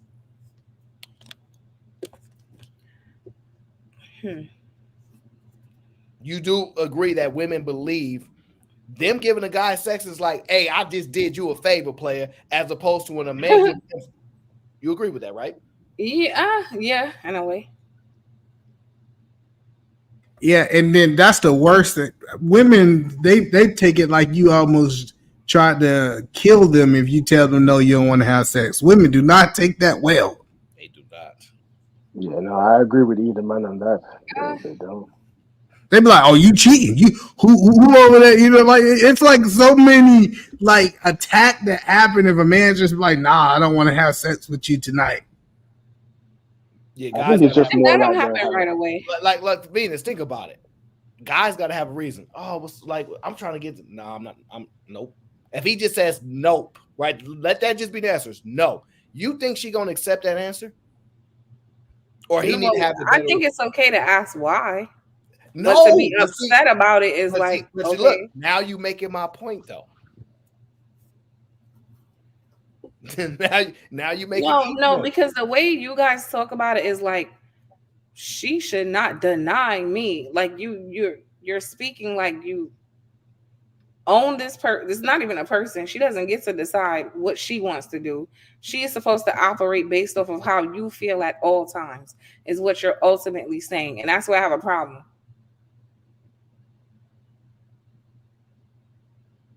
Okay, can I? So no, that's fine.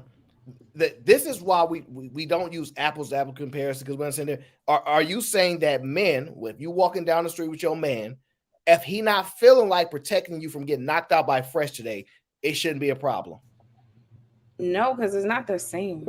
And so see, that's the point that we're trying to get you to say. Y'all always like to revert to it's not the same, right? Because you think doing that action is so personal to who you are as a human being. And when you're asking for somebody to constantly risk their life for their life and you're not willing to do the same, you don't have the right to say it's not the same. We're telling you as people that you want your brother to risk his life for you. You don't want to risk your life for him. I'm not saying you won't beat the chick up, but you don't want to have to die for him. If it's somebody turn to die, he's supposed to walk forward and be the man, your dad, etc. So your husband, we want that to be just as valuable as you think as, oh, husband, not tonight. That's my body. Respect it. That value that you believe exists there, our life is that important.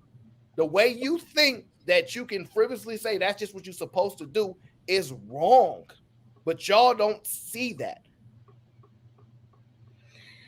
Yeah, we're not going to, because again, it is you entering someone's body against their will because you feel like you should be able to. Okay, all right. But it's somebody losing their life. How many of you are actually even busting? That's not the question. See, no, it is, because y'all always use that, but half of y'all don't even know how to fight, haven't had a fight in 20 years. Y'all not doing nothing. So once again, so are you saying more women are dying or more men are dying? Men are dying for other. It ain't because of women all the time. So okay, why you think they died? Hello. It ain't about if it's women all the time. I'm just asking you. I get it. Fine. You don't value the protection that a man brings. So when he's tired and something, he's like, oh, I don't have it in me to protect you tonight. You're gonna be like, he's a human being, except his humanity. He's not gonna want to protect all the time. Or do you believe you don't get no days off from it? No days off. Thank you. So because you think just because you're a woman and you think life is fun to be like, we get away with stuff that men can't get away with. This is why we don't want to have to do the things that men do.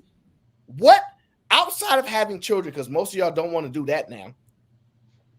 What thing would rather do that is outperforming a guy in an area? What do you want to be better at than men at besides having kids? Nothing. Right? Of course. Makes sense to me. I'm just trying to get you to understand. We know it's not the same to you, but this is why we're different. Because the level of the level of understanding of one another, it just means we have to understand y'all. Because for y'all to truly understand us and accept who we are, the way y'all trying to make us forced to accept the world the way y'all want it is insane. We're telling you as men, we see people die.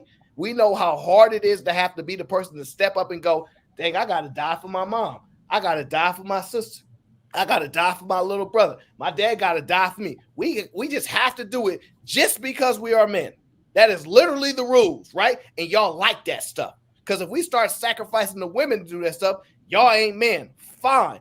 I'm telling you, this is why y'all complaining that men don't want to protect nothing no more. Because they realize y'all been not valuing it enough. So it's problematic for y'all. See, men are starting to learn. That's why y'all call them sassy now. Oh, y'all gonna value what we bring, or it's gonna be, or we gonna make it a problem. And y'all that's not why we calling them sassy. We're calling them sassy because they're behaving like women. Oh, wait, aren't women great? So if women are so great, women are women. No, if women are so great and valuable, wouldn't you want men to do the great and valuable things that they do? But they're not doing the great and valuable things that women do. They're What are they doing doing? the things that they even complain about that No. women. So you're saying that the things that men are doing, women shouldn't be doing them either, right? Not all of them, no. Like, we don't call men sassy because they get up and go to work and provide. We're not. That's not a calling woman thing. That's not a We're woman. calling them that's my point. That's my point. No, okay. We're So calling them sassy because they're overly emotional, complaining about every damn thing, just being victims, like just showing too much weakness. Wait, is that a bad thing? For a man? Hell yeah. Okay, so why should women do it if it's a bad thing? Why should women? Because I have more estrogen than you. I'm okay. more emotional than you. Like, that's just it's literally in my biological makeup to be like that. It's in your biological makeup to be like that. Oh, okay. So we using biological makeup? So that's what I'm saying. So my biological makeup make me want to fuck. Okay. So why don't you just understand it's in my biological makeup to want to have sex? I do understand. It just doesn't mean it's going to trump how I feel every time. The same way my being overly emotional is not going to trump how you feel. It's just not. Okay. I can understand it. So, okay, part-time, right? What since women get this, when they feel like it, what do men get to do? What do men get to deny women based upon how they feel? Give me. They deny a lot. They deny money, even when they do have it. Sometimes they wife don't just get up and leave. They don't say yes to every damn Is money thing. gender based? I'm speaking something that is solely like typically gender based. Is money gender based? Well, sex isn't gender based either. It is, because you guys are taking claim over that it's the most valuable thing. I didn't say it was the most valuable thing.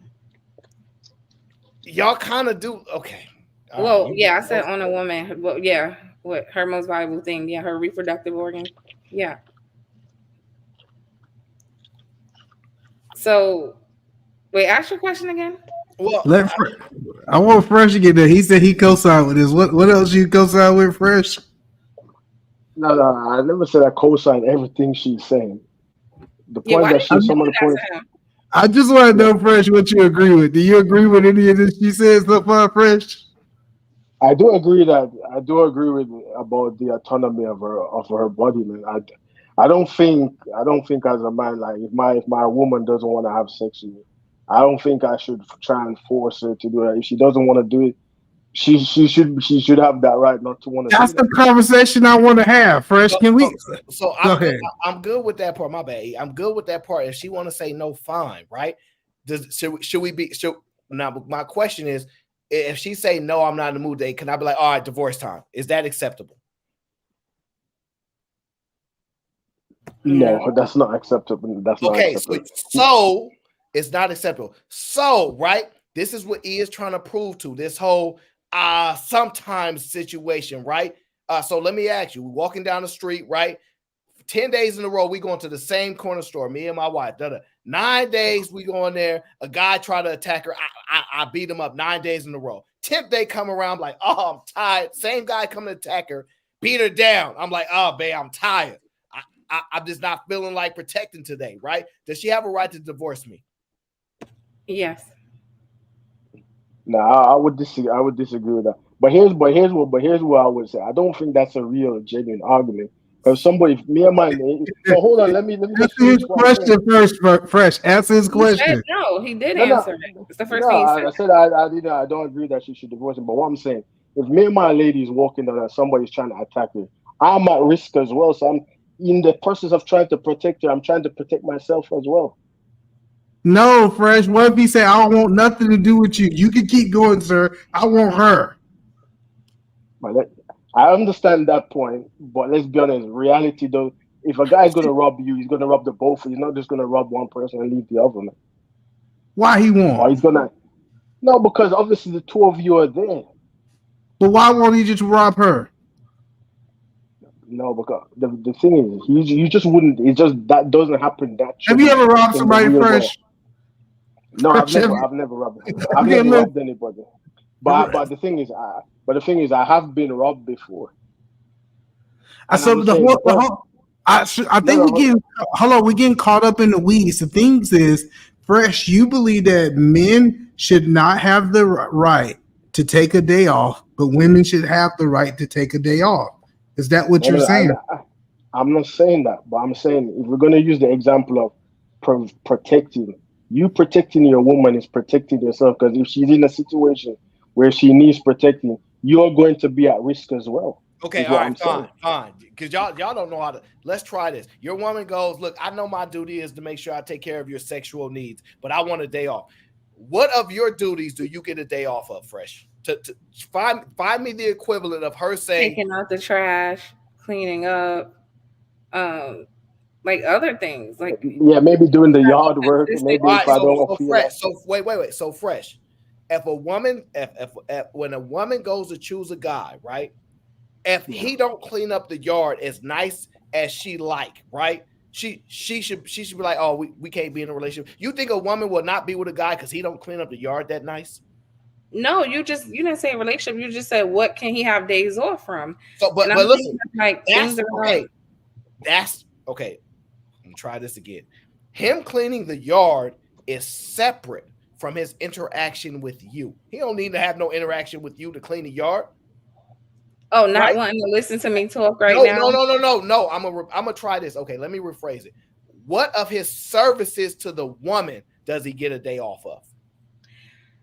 Being emotionally available for me. He may not want to be my shoulder to cry on today. He may not want to hear this shit, and he has the right not to. Like, he's not gonna always want to do that either, right? Because you said something directly related to me. Okay, I get Aaron's point. I get Aaron's point, what he's trying to say, and I'm going to say that I do think that I don't think I would have a day off, man. Perfect. Okay, thank you. All right. So if you do not, if you're not able to get a day off, Fresh, why do she get a day off?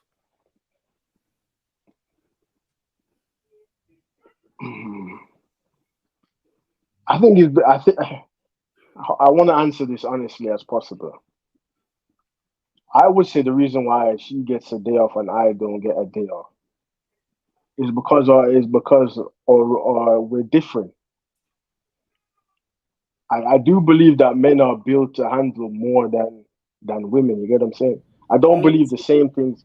I don't believe the same things I can handle. What is the same thing. What proof do you have of that? Right, as far as I see, suicide rates are up. So, what proof do you have that that's what men are supposed to do, as opposed to we just tell them that they're supposed to be able to do that? Your biology. Biology of what? You're stronger, right? What does strength have to do with what he's indicating? Strength has nothing. Men are built, like literally built to deal with more. Women are referred to as the weaker vessels, right? So if we believe that to be true, why are you holding me to the same standard as you? No. Why would you do that? I agree. Hold on, because here's another thing. I do agree with Aaron's point that, you know, men are being told that, you know what I'm saying? But I do believe that if your mind is conditioned that you naturally do more, your belief in that means you would actually naturally do. You would think that way, and then you would operate in that manner. You get what I'm saying? So Fresh, I'm just curious. So you believe that do you believe in monogamy, or you think that men should not be monogamous? No, I believe in monogamy. So if she take a day off, should somebody else be able to step in and fill in her role? No, I don't believe I should do that. No, I don't believe I should get another woman just because one day my wife is not. Okay, all right, wait, hold on. Let me try this. Let me ask you this. Let's say you are not around your woman. I'm just going to ask you this. If your woman happened to get an attack, are you fine with another man stepping in and help and protecting her? Or do she just got to get beat down and say, my man ain't around? No, I'm okay with another person stepping in to help. You see, go ahead, E. Carry off. I have a question for y'all. Hold on, Bruce. Wait. So another man can protect my wife, but another woman can't please her man? No, because the thing is, because here's the thing: somebody protecting somebody, I believe that's different than me breaking the contract. Well, not the contract, but the bond I have with my woman by introducing someone else. Stop. Follow the logic. Venus believes that no other man should be protecting her because they ain't y'all job. My brother's my brother's job, my dad's job, Fine, right? No, I never said they shouldn't. I just said I don't expect you to. Fine. But that means you think they should then. Whether you expect them to do it, that means you're okay with they should, right? So yeah, I'm saying this, Fresh. Part of your duty to her is to protect her, right? So if you ain't available to do no protecting, another guy, you are fine with another guy coming in to assume your role of protector because there ain't nobody else's job, correct? Yeah, that's that. Well, I wouldn't say. Well, yeah, I would say that. Yeah. So all right, go ahead. So the question is, if she's not able to fulfill her sexual role, why are we not okay with another woman stepping in to be able to do that? Because sex is not the same. Like you're trying to make two. No, I get the man's logic. She gave you a chance and you jumped up. You ain't ready to handle. So I'm gonna try this. We just said men and women aren't the same, and when it benefits women, they go, "That is correct. We are not the same." So in this situation, look, if you can't perform sexually, sex to us ain't the same as sex to you. So we can do it and you can't do it. Don't that make sense? What, that you can step out and we can't? Well, you can call it step out if you want. I don't consider that. Listen. Oh, exercise options, is that the term? Whatever, you ain't working tonight. You off for the night. Cool. I ain't mad. Somebody else gonna fulfill these services for the day off. Cool. They like wait. Let me try this. Do you think sex is wifely duties? Yes. So then go ahead, E. You should have it from right there. That should be enough. And she just walked right into that. So if it's wife decline those duties? Sometimes she will, yeah. Because the part you guys aren't acknowledging is that the husband will too. Like you think all of these husbands have been 100% every day performing husbandly duties, and then you have this high ass divorce rate. Like, can we stop acting like the man is showing up 100% of the time? Give us the example. There be periods in the marriage where the husband might not even be working, right? May not even have an income, right? It's his husband's duty to provide, yes. Oh, okay. And there will be times where he can't do it. Does that mean leave him? No. No, wait. There are times where he can't provide. And you're saying another man just wants to give you money to pay for the bills and he has a problem with that? Most men are not going to be okay with that. That's not true. That's not true. Venus. So what do you call the government when they step in? No, I got this wrong. We ain't even got to go to the government is not another guy. Like either man, your arguments be so like I don't understand. No, hold on, Venus, stay with me. So I'm with you. So are you saying another guy? If you, husband, you can't pay, I'm gonna have this other guy step in and pay these bills. He gonna have a problem with that? Hell yeah. Why? Because he's gonna automatically think you gotta have sex to get that money. Wait. So you agree that the man is paying for sex? No, I'm saying even if you are, he's gonna automatically think you are. But why would he think that? Okay, I see your point. Thank you. I'm just still not with it. Like a woman should be able to say, I don't want your ass on top of me or inside of me today, and it should be fine. I hear the logic.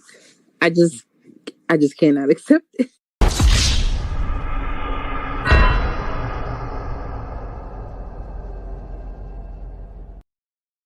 So I got a question for Fresh. How many days do you think is acceptable for a woman to deny her husband sex, Fresh?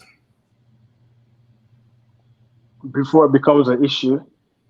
Yeah. Maybe a week. Okay, so you said after a week, if she still say that she don't want it, what would you do, Fresh? Then I definitely have a conversation with her, trying to find out what's going on, why we're not having. She don't want sex no more. There has to be a reason. Obviously, no. But if she's giving me that reason that she don't want to have sex no more like that, then now I have to think about then if this is going to happen indefinitely, then I can't live in that situation. So then, how long before you file for divorce?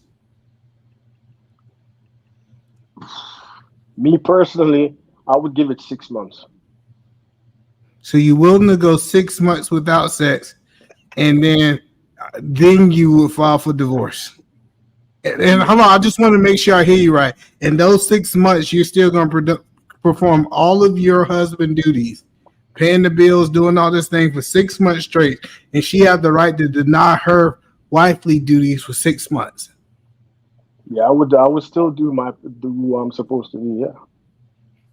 And that's why dudes say it's a bad deal.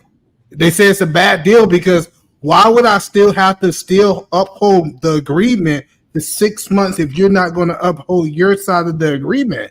We're saying if we're going to live in a fantasy world, like people, y'all act like that doesn't go on both sides. Like people go through rough patches. There might be a time where your husband can't do certain husbandly duties for whatever reason. They don't just get up and leave. No, like, but can we stop? I can agree to that, but you have to acknowledge it's wrong. The point being is you could deny. What if he's depressed? Like no. Depressed. Listen, Venus, you can deny it, but you're wrong. You could be like, no. Answer my question. What if he's depressed? Is it I should just leave him because he's having a psychological issue, which affects how he behaves? I should just leave him. You know what? Hold on. You walked right into my booby trap. How long can a man be depressed before you leave him? A year. Okay, so you have a timetable of how long. But either man is like, that's why it's a bad deal because he ain't holding. No, I would understand if this is my husband. You actually won't understand though, because how long does it take for someone to get over a depression? There is no real time. But you just put a cap on your husband. Because that's how long I could tolerate that. Thank you, ta-da, you're making the point. So after a week, if you actually know scientifically that there's no timetable to get over depression. So you are holding it against him for something that he actually can't control. Not holding it against him, but it just gets to a point where you have to do what's best for you, because living with somebody in that mental state has an effect on you mentally as well. But that's the thing is, said that man was depressed and he was getting money from his mother or father, for example, or he was getting money for someone else. Do you think that you'll be able to sustain longer than a year? No, because it's not about the money. It's about the condition of the house. Like, I want to live in peace too. So and the kids do too. So if the father's just here and he's a damn problem for the whole environment, I'm not gonna force myself to stay in that forever. No. So let me read these super chats that came in. Shout out to Grizz. Grizz says, what I always say, as soon as they getting too broke for their budget, it's time to get a man. These women got no food, barely getting gas, can't get a fit. Now, that be the point. Grizz says, but I want to be your personal bank 24/7. Bad people. Of course, because their roles are option, okay? Best friend says, once you are married, your body isn't just yours, Venus. I mean, that's what they say. And shout out to Shadow Dragon TV, gifted the membership. We appreciate you. Gang. So what I don't like about that, once you're married, your body's no longer yours. Since y'all want to like quote the Bible, right? Then apply everything in the Bible. The Bible don't say you get to leave because she ain't having sex then. Fine. Listen, the Bible also. The Bible don't say that I gotta stay with just you. I can go get another wife. I don't know this monogamy stuff. I don't know about that. So But that's what I'm saying. Like the whole point that I'm trying to make is, because I gotta get up out of here. The whole point that I'm trying to make is, dudes just saying, especially. I'm not talking about the dudes that Venus talking about who gonna take a year off work, because I don't know no men in my circle that's really getting it. That's just gonna let their family suffer for a whole year, right? But the guys who say, I am willing every single day to be able to provide and do my roles as a man. I'm just looking for a woman that's willing to do her roles as a woman every single day too. Because she do get days off. We'll have sex every day. Like, it's not like dudes are like, every day let's have sex. Guess what? You do get days off. So this idea that you don't get days off is kind of crazy to me. But you frame it like that. I know, but the whole point that we're trying to help y'all guys understand is, if my roles are not conditional, I don't want my wife roles to be conditional either. That's the whole point. That's the whole point of this conversation. People go all over the board, every other place with it. That is the whole point. That's it. And to hear men say this nonsense, bro, and I mean nonsense. If y'all think risking your life ain't more important, man, I would. That's a bad argument, because most of y'all are not. Y'all don't really even encounter any real danger for real. Most of your life, you don't. So let me tell you how you. Like, how many people you know even had a fight over a woman? Like, it's not many. So, okay, so why do men fight? For a lot of reasons. You don't know. So the point being is this, right? Do you want to be with a man that won't protect you? Hell no. So how do you know if he's gonna protect you? I just have to trust my instincts. See what I mean? Listen to what you're saying. Listen to what you say. It's true. You don't really know until some shit happened and you see if he really like that or he's really not. You don't really know. I get it. I'm just telling you, you still don't want to be with a man that you don't think that's going to protect you. Whether he did it, whether he got beat up, you in your mind, when you look at your man, like he gonna protect me. You believe that. Yeah.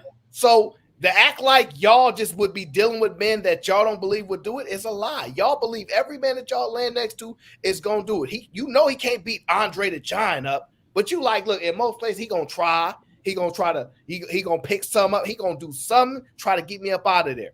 So y'all believe this. Y'all, I don't know no woman that says I'm sleeping with this man, but I don't think he'll protect me though.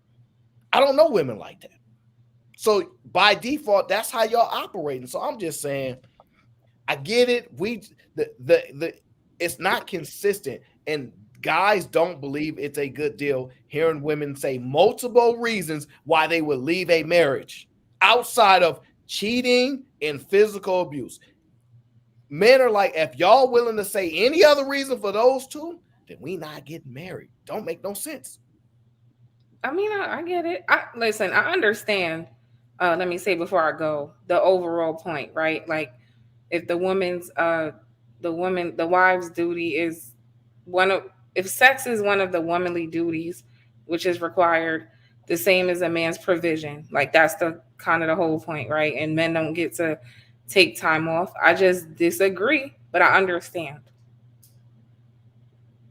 Yeah, man. Because I just know any people who've been together for like decades, like there were hardships, there were things that man did not do that would be considered husbandly roles, and the woman had to deal with it. So I think at some point in the marriage, that burden will fall on both parties. So you guys frame it like it's just sex and it's just women and but both people go through that in the marriage at different times where the other one may not be doing their best.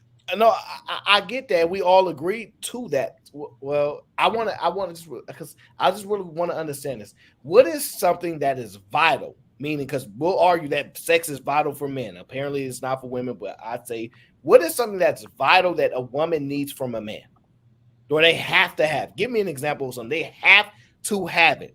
If they don't have it, it won't work. What is it? Validation, protection, attention, protection. Now, validation, okay, I kind of get that. protection, that's the one where that's the thing. Protection is not optional though, right? That is mandatory in your opinion, right? At all times, correct? Yes. See, and that's what I'm saying. What is mandatory from women at all times? Mandatory from women? Yes. Taking care of the kids, taking care of the house.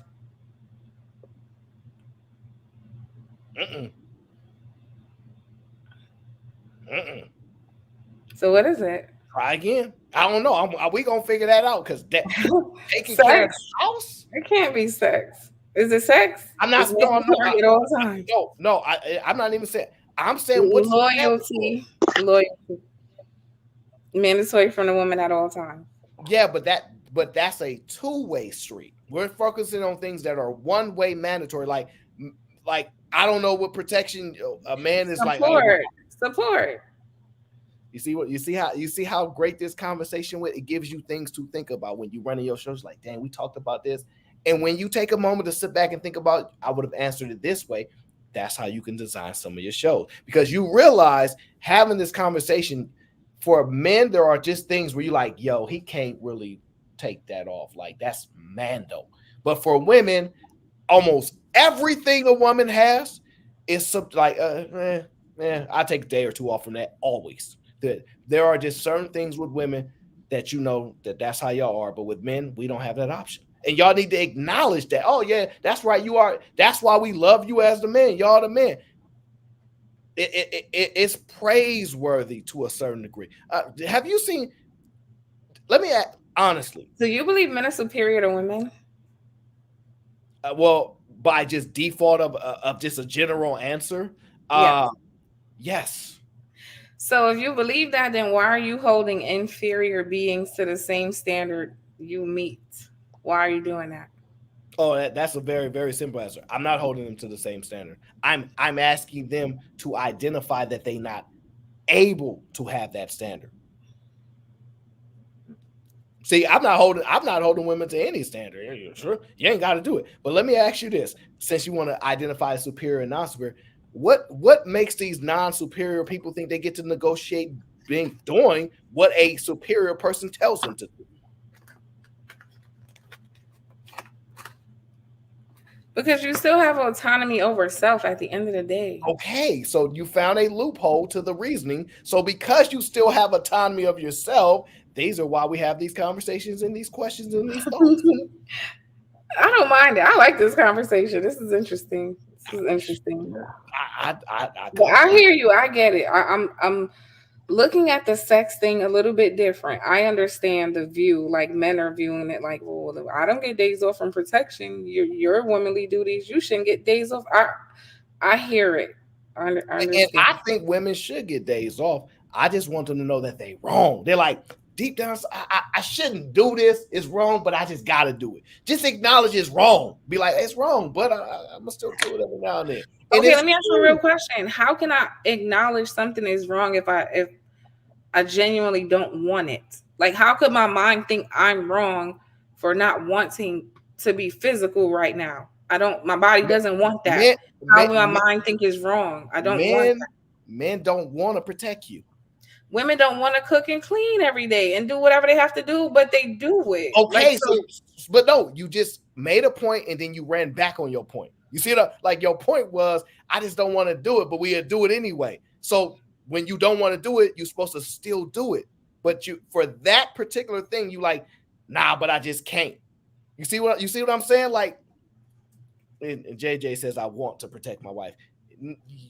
Whatever. JJ. Thank you, JJ. Shout out to you. No. JJ say whatever he wants. He wants to protect his wife. Fine. He takes pride in protecting his wife. That's fine. And his wife takes pride in making sure she sleeps with him every time he asks.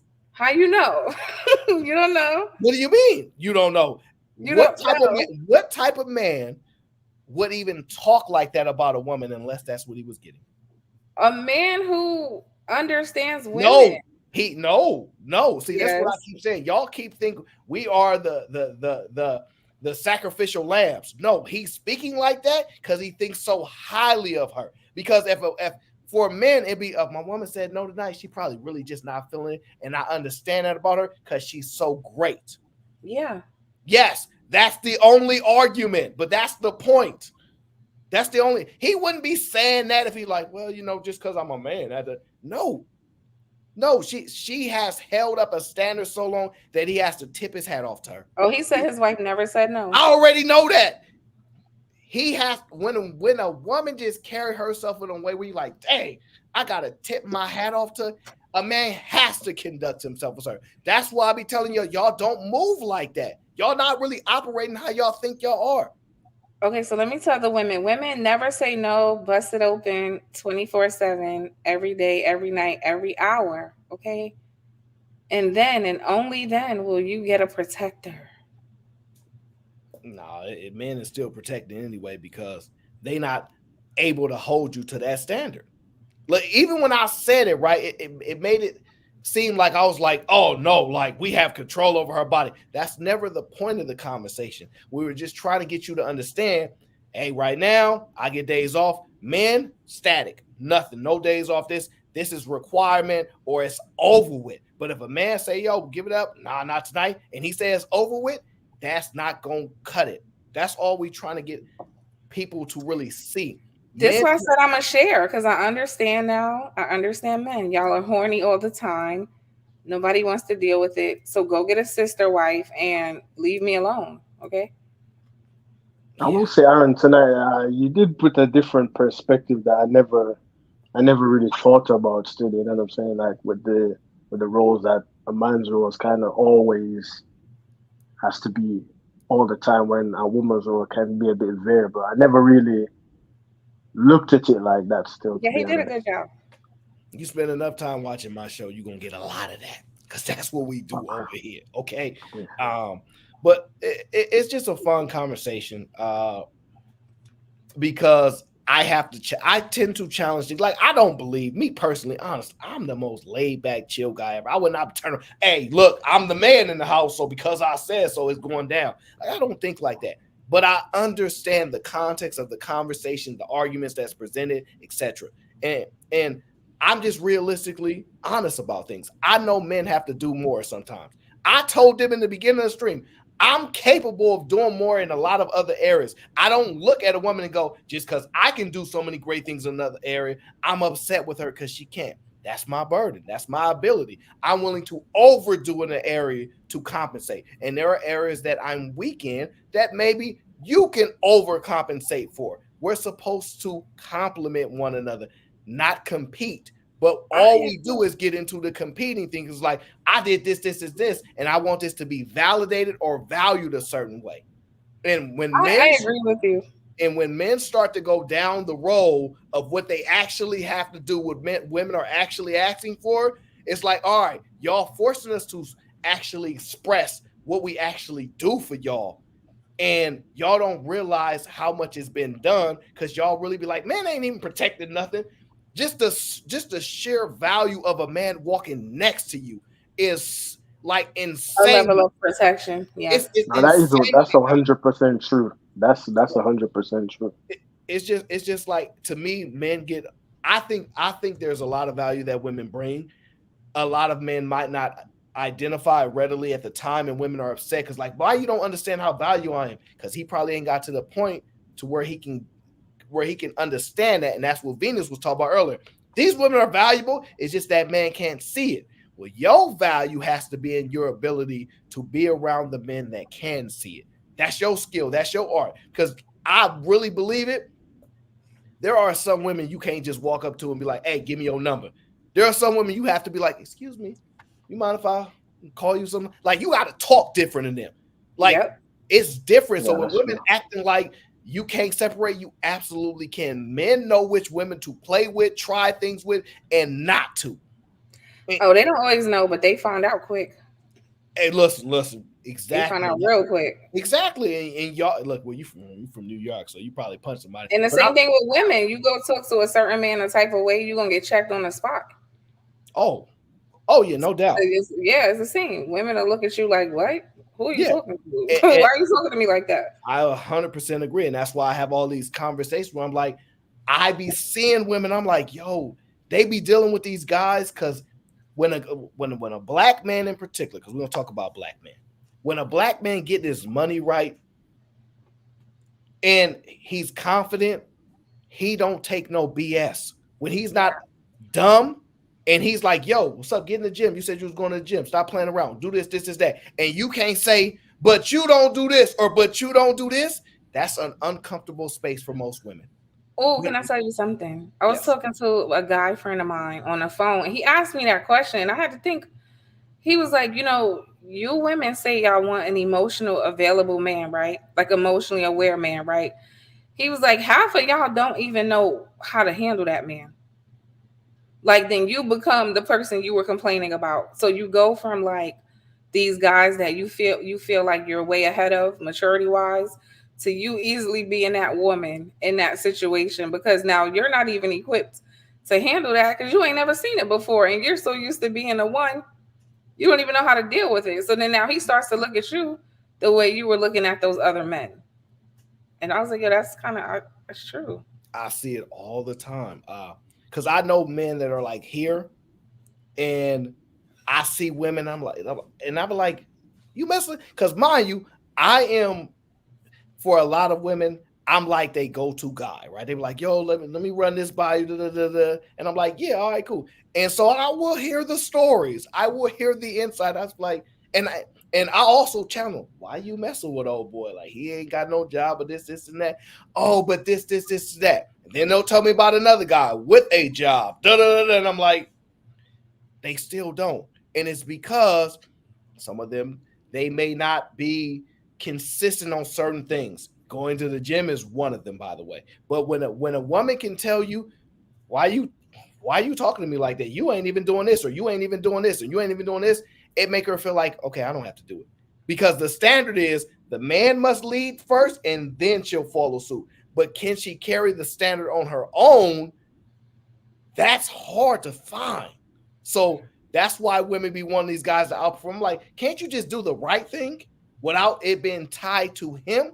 And I find that you can. I find that most women cannot do the right thing without it being tied to a guy. I've heard countless women say this. If you let me walk all over you, I'm gonna walk. I was at the barbershop. A woman told me, because based on how I was responding, we was having a conversation. She said, I would walk all over you. Right? And it's because I was like, nah, I wouldn't sweat that. I wouldn't do this, that. I'm not really that type of guy. And she was thinking like, dang, like I could just walk all over a guy like you, because she used to probably getting punched or beat up or something, because the man will let you know I'm not playing. I just don't have to operate that way. But the mindset was there. It's like, oh, I think I can get away with it with this guy because he don't seem like he's the aggressive, violent type. And I was just laughing. I'm like, now can I just bring that to my point earlier about that doesn't take away from your value, right? She can't see it because you don't appear to be some super aggressive, angry man. She thinks you're a pushover. You're not a pushover, right? But this is the point I was making earlier about the value is in front of them, that they cannot see it. Oh no, me and you are in agreement with that. It's just the point was, if she had a good man, right? Because this is how they heard her. He was a good man. Oh, I walk all over him. In her mind, just like, you couldn't just do the right thing. Right. That's the problem that I have with people. Just do the right thing should not be contingent upon if that person makes you do the right thing. Mm-hmm. And that's where it's scary. I'm like, dang, like this is why they say, shout out to Chicago Rilla. I think he did a stream earlier, good guys finish last or good guys don't finish last. They actually do, because if a guy's a good guy, right, he shouldn't even have to do these things to put you in your place, to have these strong, what they call boundaries. You shouldn't even need boundaries if people are just going to do the right thing. So I could reverse this to you, right? Because earlier you guys made the argument about why protect something that doesn't respect me or doesn't whatever, right? Mm-hmm. So couldn't the same thing be said to you? Then why are you basing your activity off of the woman? So is it safe to say, and to an extent, we both naturally do that because we should? No, because a man is going to protect a woman whether she's doing the right thing or not. But like if y'all beef, like if you mad, you wound him, regardless, if he around, he's going to protect you no matter what. Because That's just what he has to do, because he's not doing it because he likes you at this moment. He's literally doing it because he believes that he has to do it, regardless if you're nice about it. You think people want to protect people with attitudes and nasty mouths? No, but they will do it anyway because they feel they have to do it. They feel they have to do it. You couldn't even make a logical reason for men to protect any woman. You couldn't make a logical reason for. Yes, I can. No, it's in his best interest to protect himself first. It's in his best interest. Oh, look, hey, look, we can find another woman. It's in his best interest to put his safety in his life first. Hey, find me another woman, something happened to you. Logically, that makes the most sense. You can't convince nobody that it makes sense. Well, no, logically, the one built for the danger should handle it. Like if I was walking with a child, I could make the same argument. Well, I'm gonna just save me first, forget the kid. No, logically, I could deal with this violence on a level this kid can't, so I'm gonna handle it. Even if it means I get hurt, I will step in front of that before I let it touch my kid. Yeah, but the difference is you still can't handle it. Wait, like most men cannot handle violence. Most men are actually non-violent. I know. They're not confrontational people. When confrontation comes up, this is why you see people on the internet like, yo, if we was in person, because they know most men are not confrontational. They're like, you ain't gonna do much, because they won't. Now, will they fight back if they're in a defensive position and does it? Sure. But most men are not really violent. They're like, I'm just trying to get through life. So I get that, but most people are not really built to protect nobody else. It's just the order. Hey, look, protect your sister if you there. He might be smaller than her. It's still his duty before hers. You see what I'm saying? Like that's just how we socialize at this point. I just wanted to say thanks for having me on the show, man. I really appreciate it. And I enjoyed the conversation. Yeah, we really turned this into just a conversation today because we didn't even get to the breakdown of stuff. I'm sorry. Let's go get to. But I just like the organic conversation that just developed. As when Venus is saying what she's saying and I'm saying what I'm saying, we back and forth, and then we meet at a certain ground. So that was really dope. Yeah, I'm gonna go too, but I want to say this was great conversation. Okay, I'm on your ass. I'm the female Aaron. Oh, okay. Now I'm gonna make one of these. I missed my show for this. That's how good this was. I was supposed to be live, but I was like, I'm chilling. Don't worry, you gonna get used to it. As long as the conversation is dope. That's where, because look, sometimes you're like, man, I can't lead this conversation. That's the hope. That's what we hoping to design more often than not. Yeah, this was cool. Yeah. I'll be back around. I'm gonna find other reasons to get myself in trouble. I always do. Yeah, probably tomorrow you'll be doing some bullshit. Okay. Either way, thank you, Venus, for coming up. I appreciate you. No problem. Bye. Shout out to Carl. He says, damn, V, you are not holding your vows above self. They're not gonna because they don't stand on business. Okay, Grid says, make vows to God, but choose self. Peak evil. Listen, if y'all believe that women put God before themselves,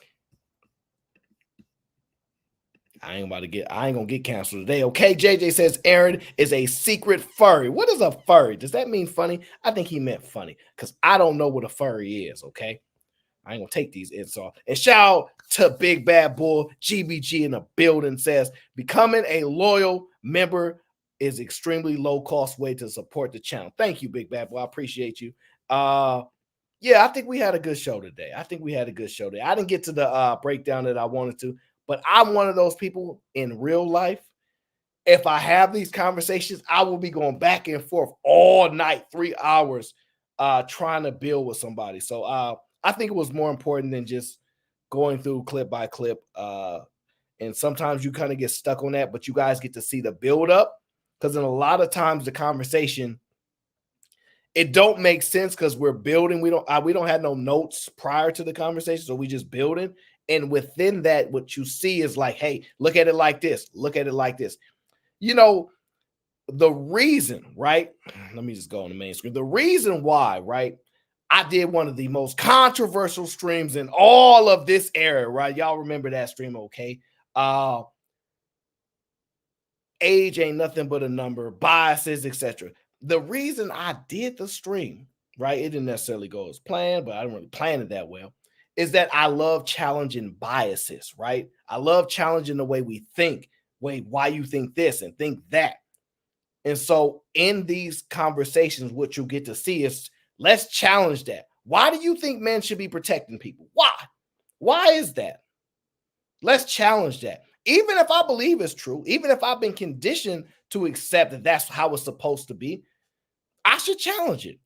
Oh, laws, morals. Well, maybe I should challenge why we think this is morally right, why we think this is legally wrong or legally right. Why can't we challenge things?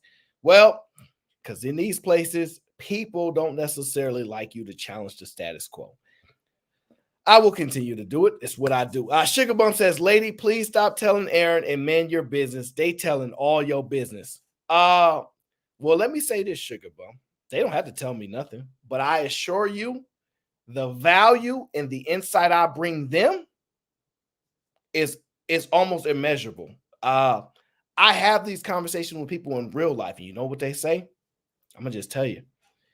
You know, I did that, and my husband, oh, it worked so good. My husband loves me even more. I'm so glad you taught me the proper way to communicate that with my husband, with my boyfriend, because I usually say it like this, and it don't go that well. But when we talked about it, and I said it like this, worked like a charm, worked just fine. We communicate better. So just because you tell me the truth, if you're living in your truth, if you're being honest with who you are, you're an honest person, you got nothing to lose. Do right, you ain't got to worry about it. But either way, I appreciate everybody. Thank y'all for stopping by. Y'all know me, last minute show like I always do. We rocked out. And shout out to Rilla, because I got to go back and watch his stream. Rilla said, shout, yeah, that's my guy. Let me hit that GBG one time. Gang, gang. I appreciate you, brother. Thank you so much. We back in the lab. I'm gonna figure out what we're gonna do next. What you doing up at this hangout day? I'm getting up out of here. I ain't even eat my food. I have food. I didn't even get a chance to eat because I was caught up in the stream. I get caught up in conversation because I'm a conversationalist. Okay, I'm a thinker. That does not mean I'm smart, because a lot of my thinking get me in trouble. Either way, make sure you hit a like on the way out the door. I'll probably see y'all maybe later this week or this weekend, because y'all know AOC on the way. Until next time,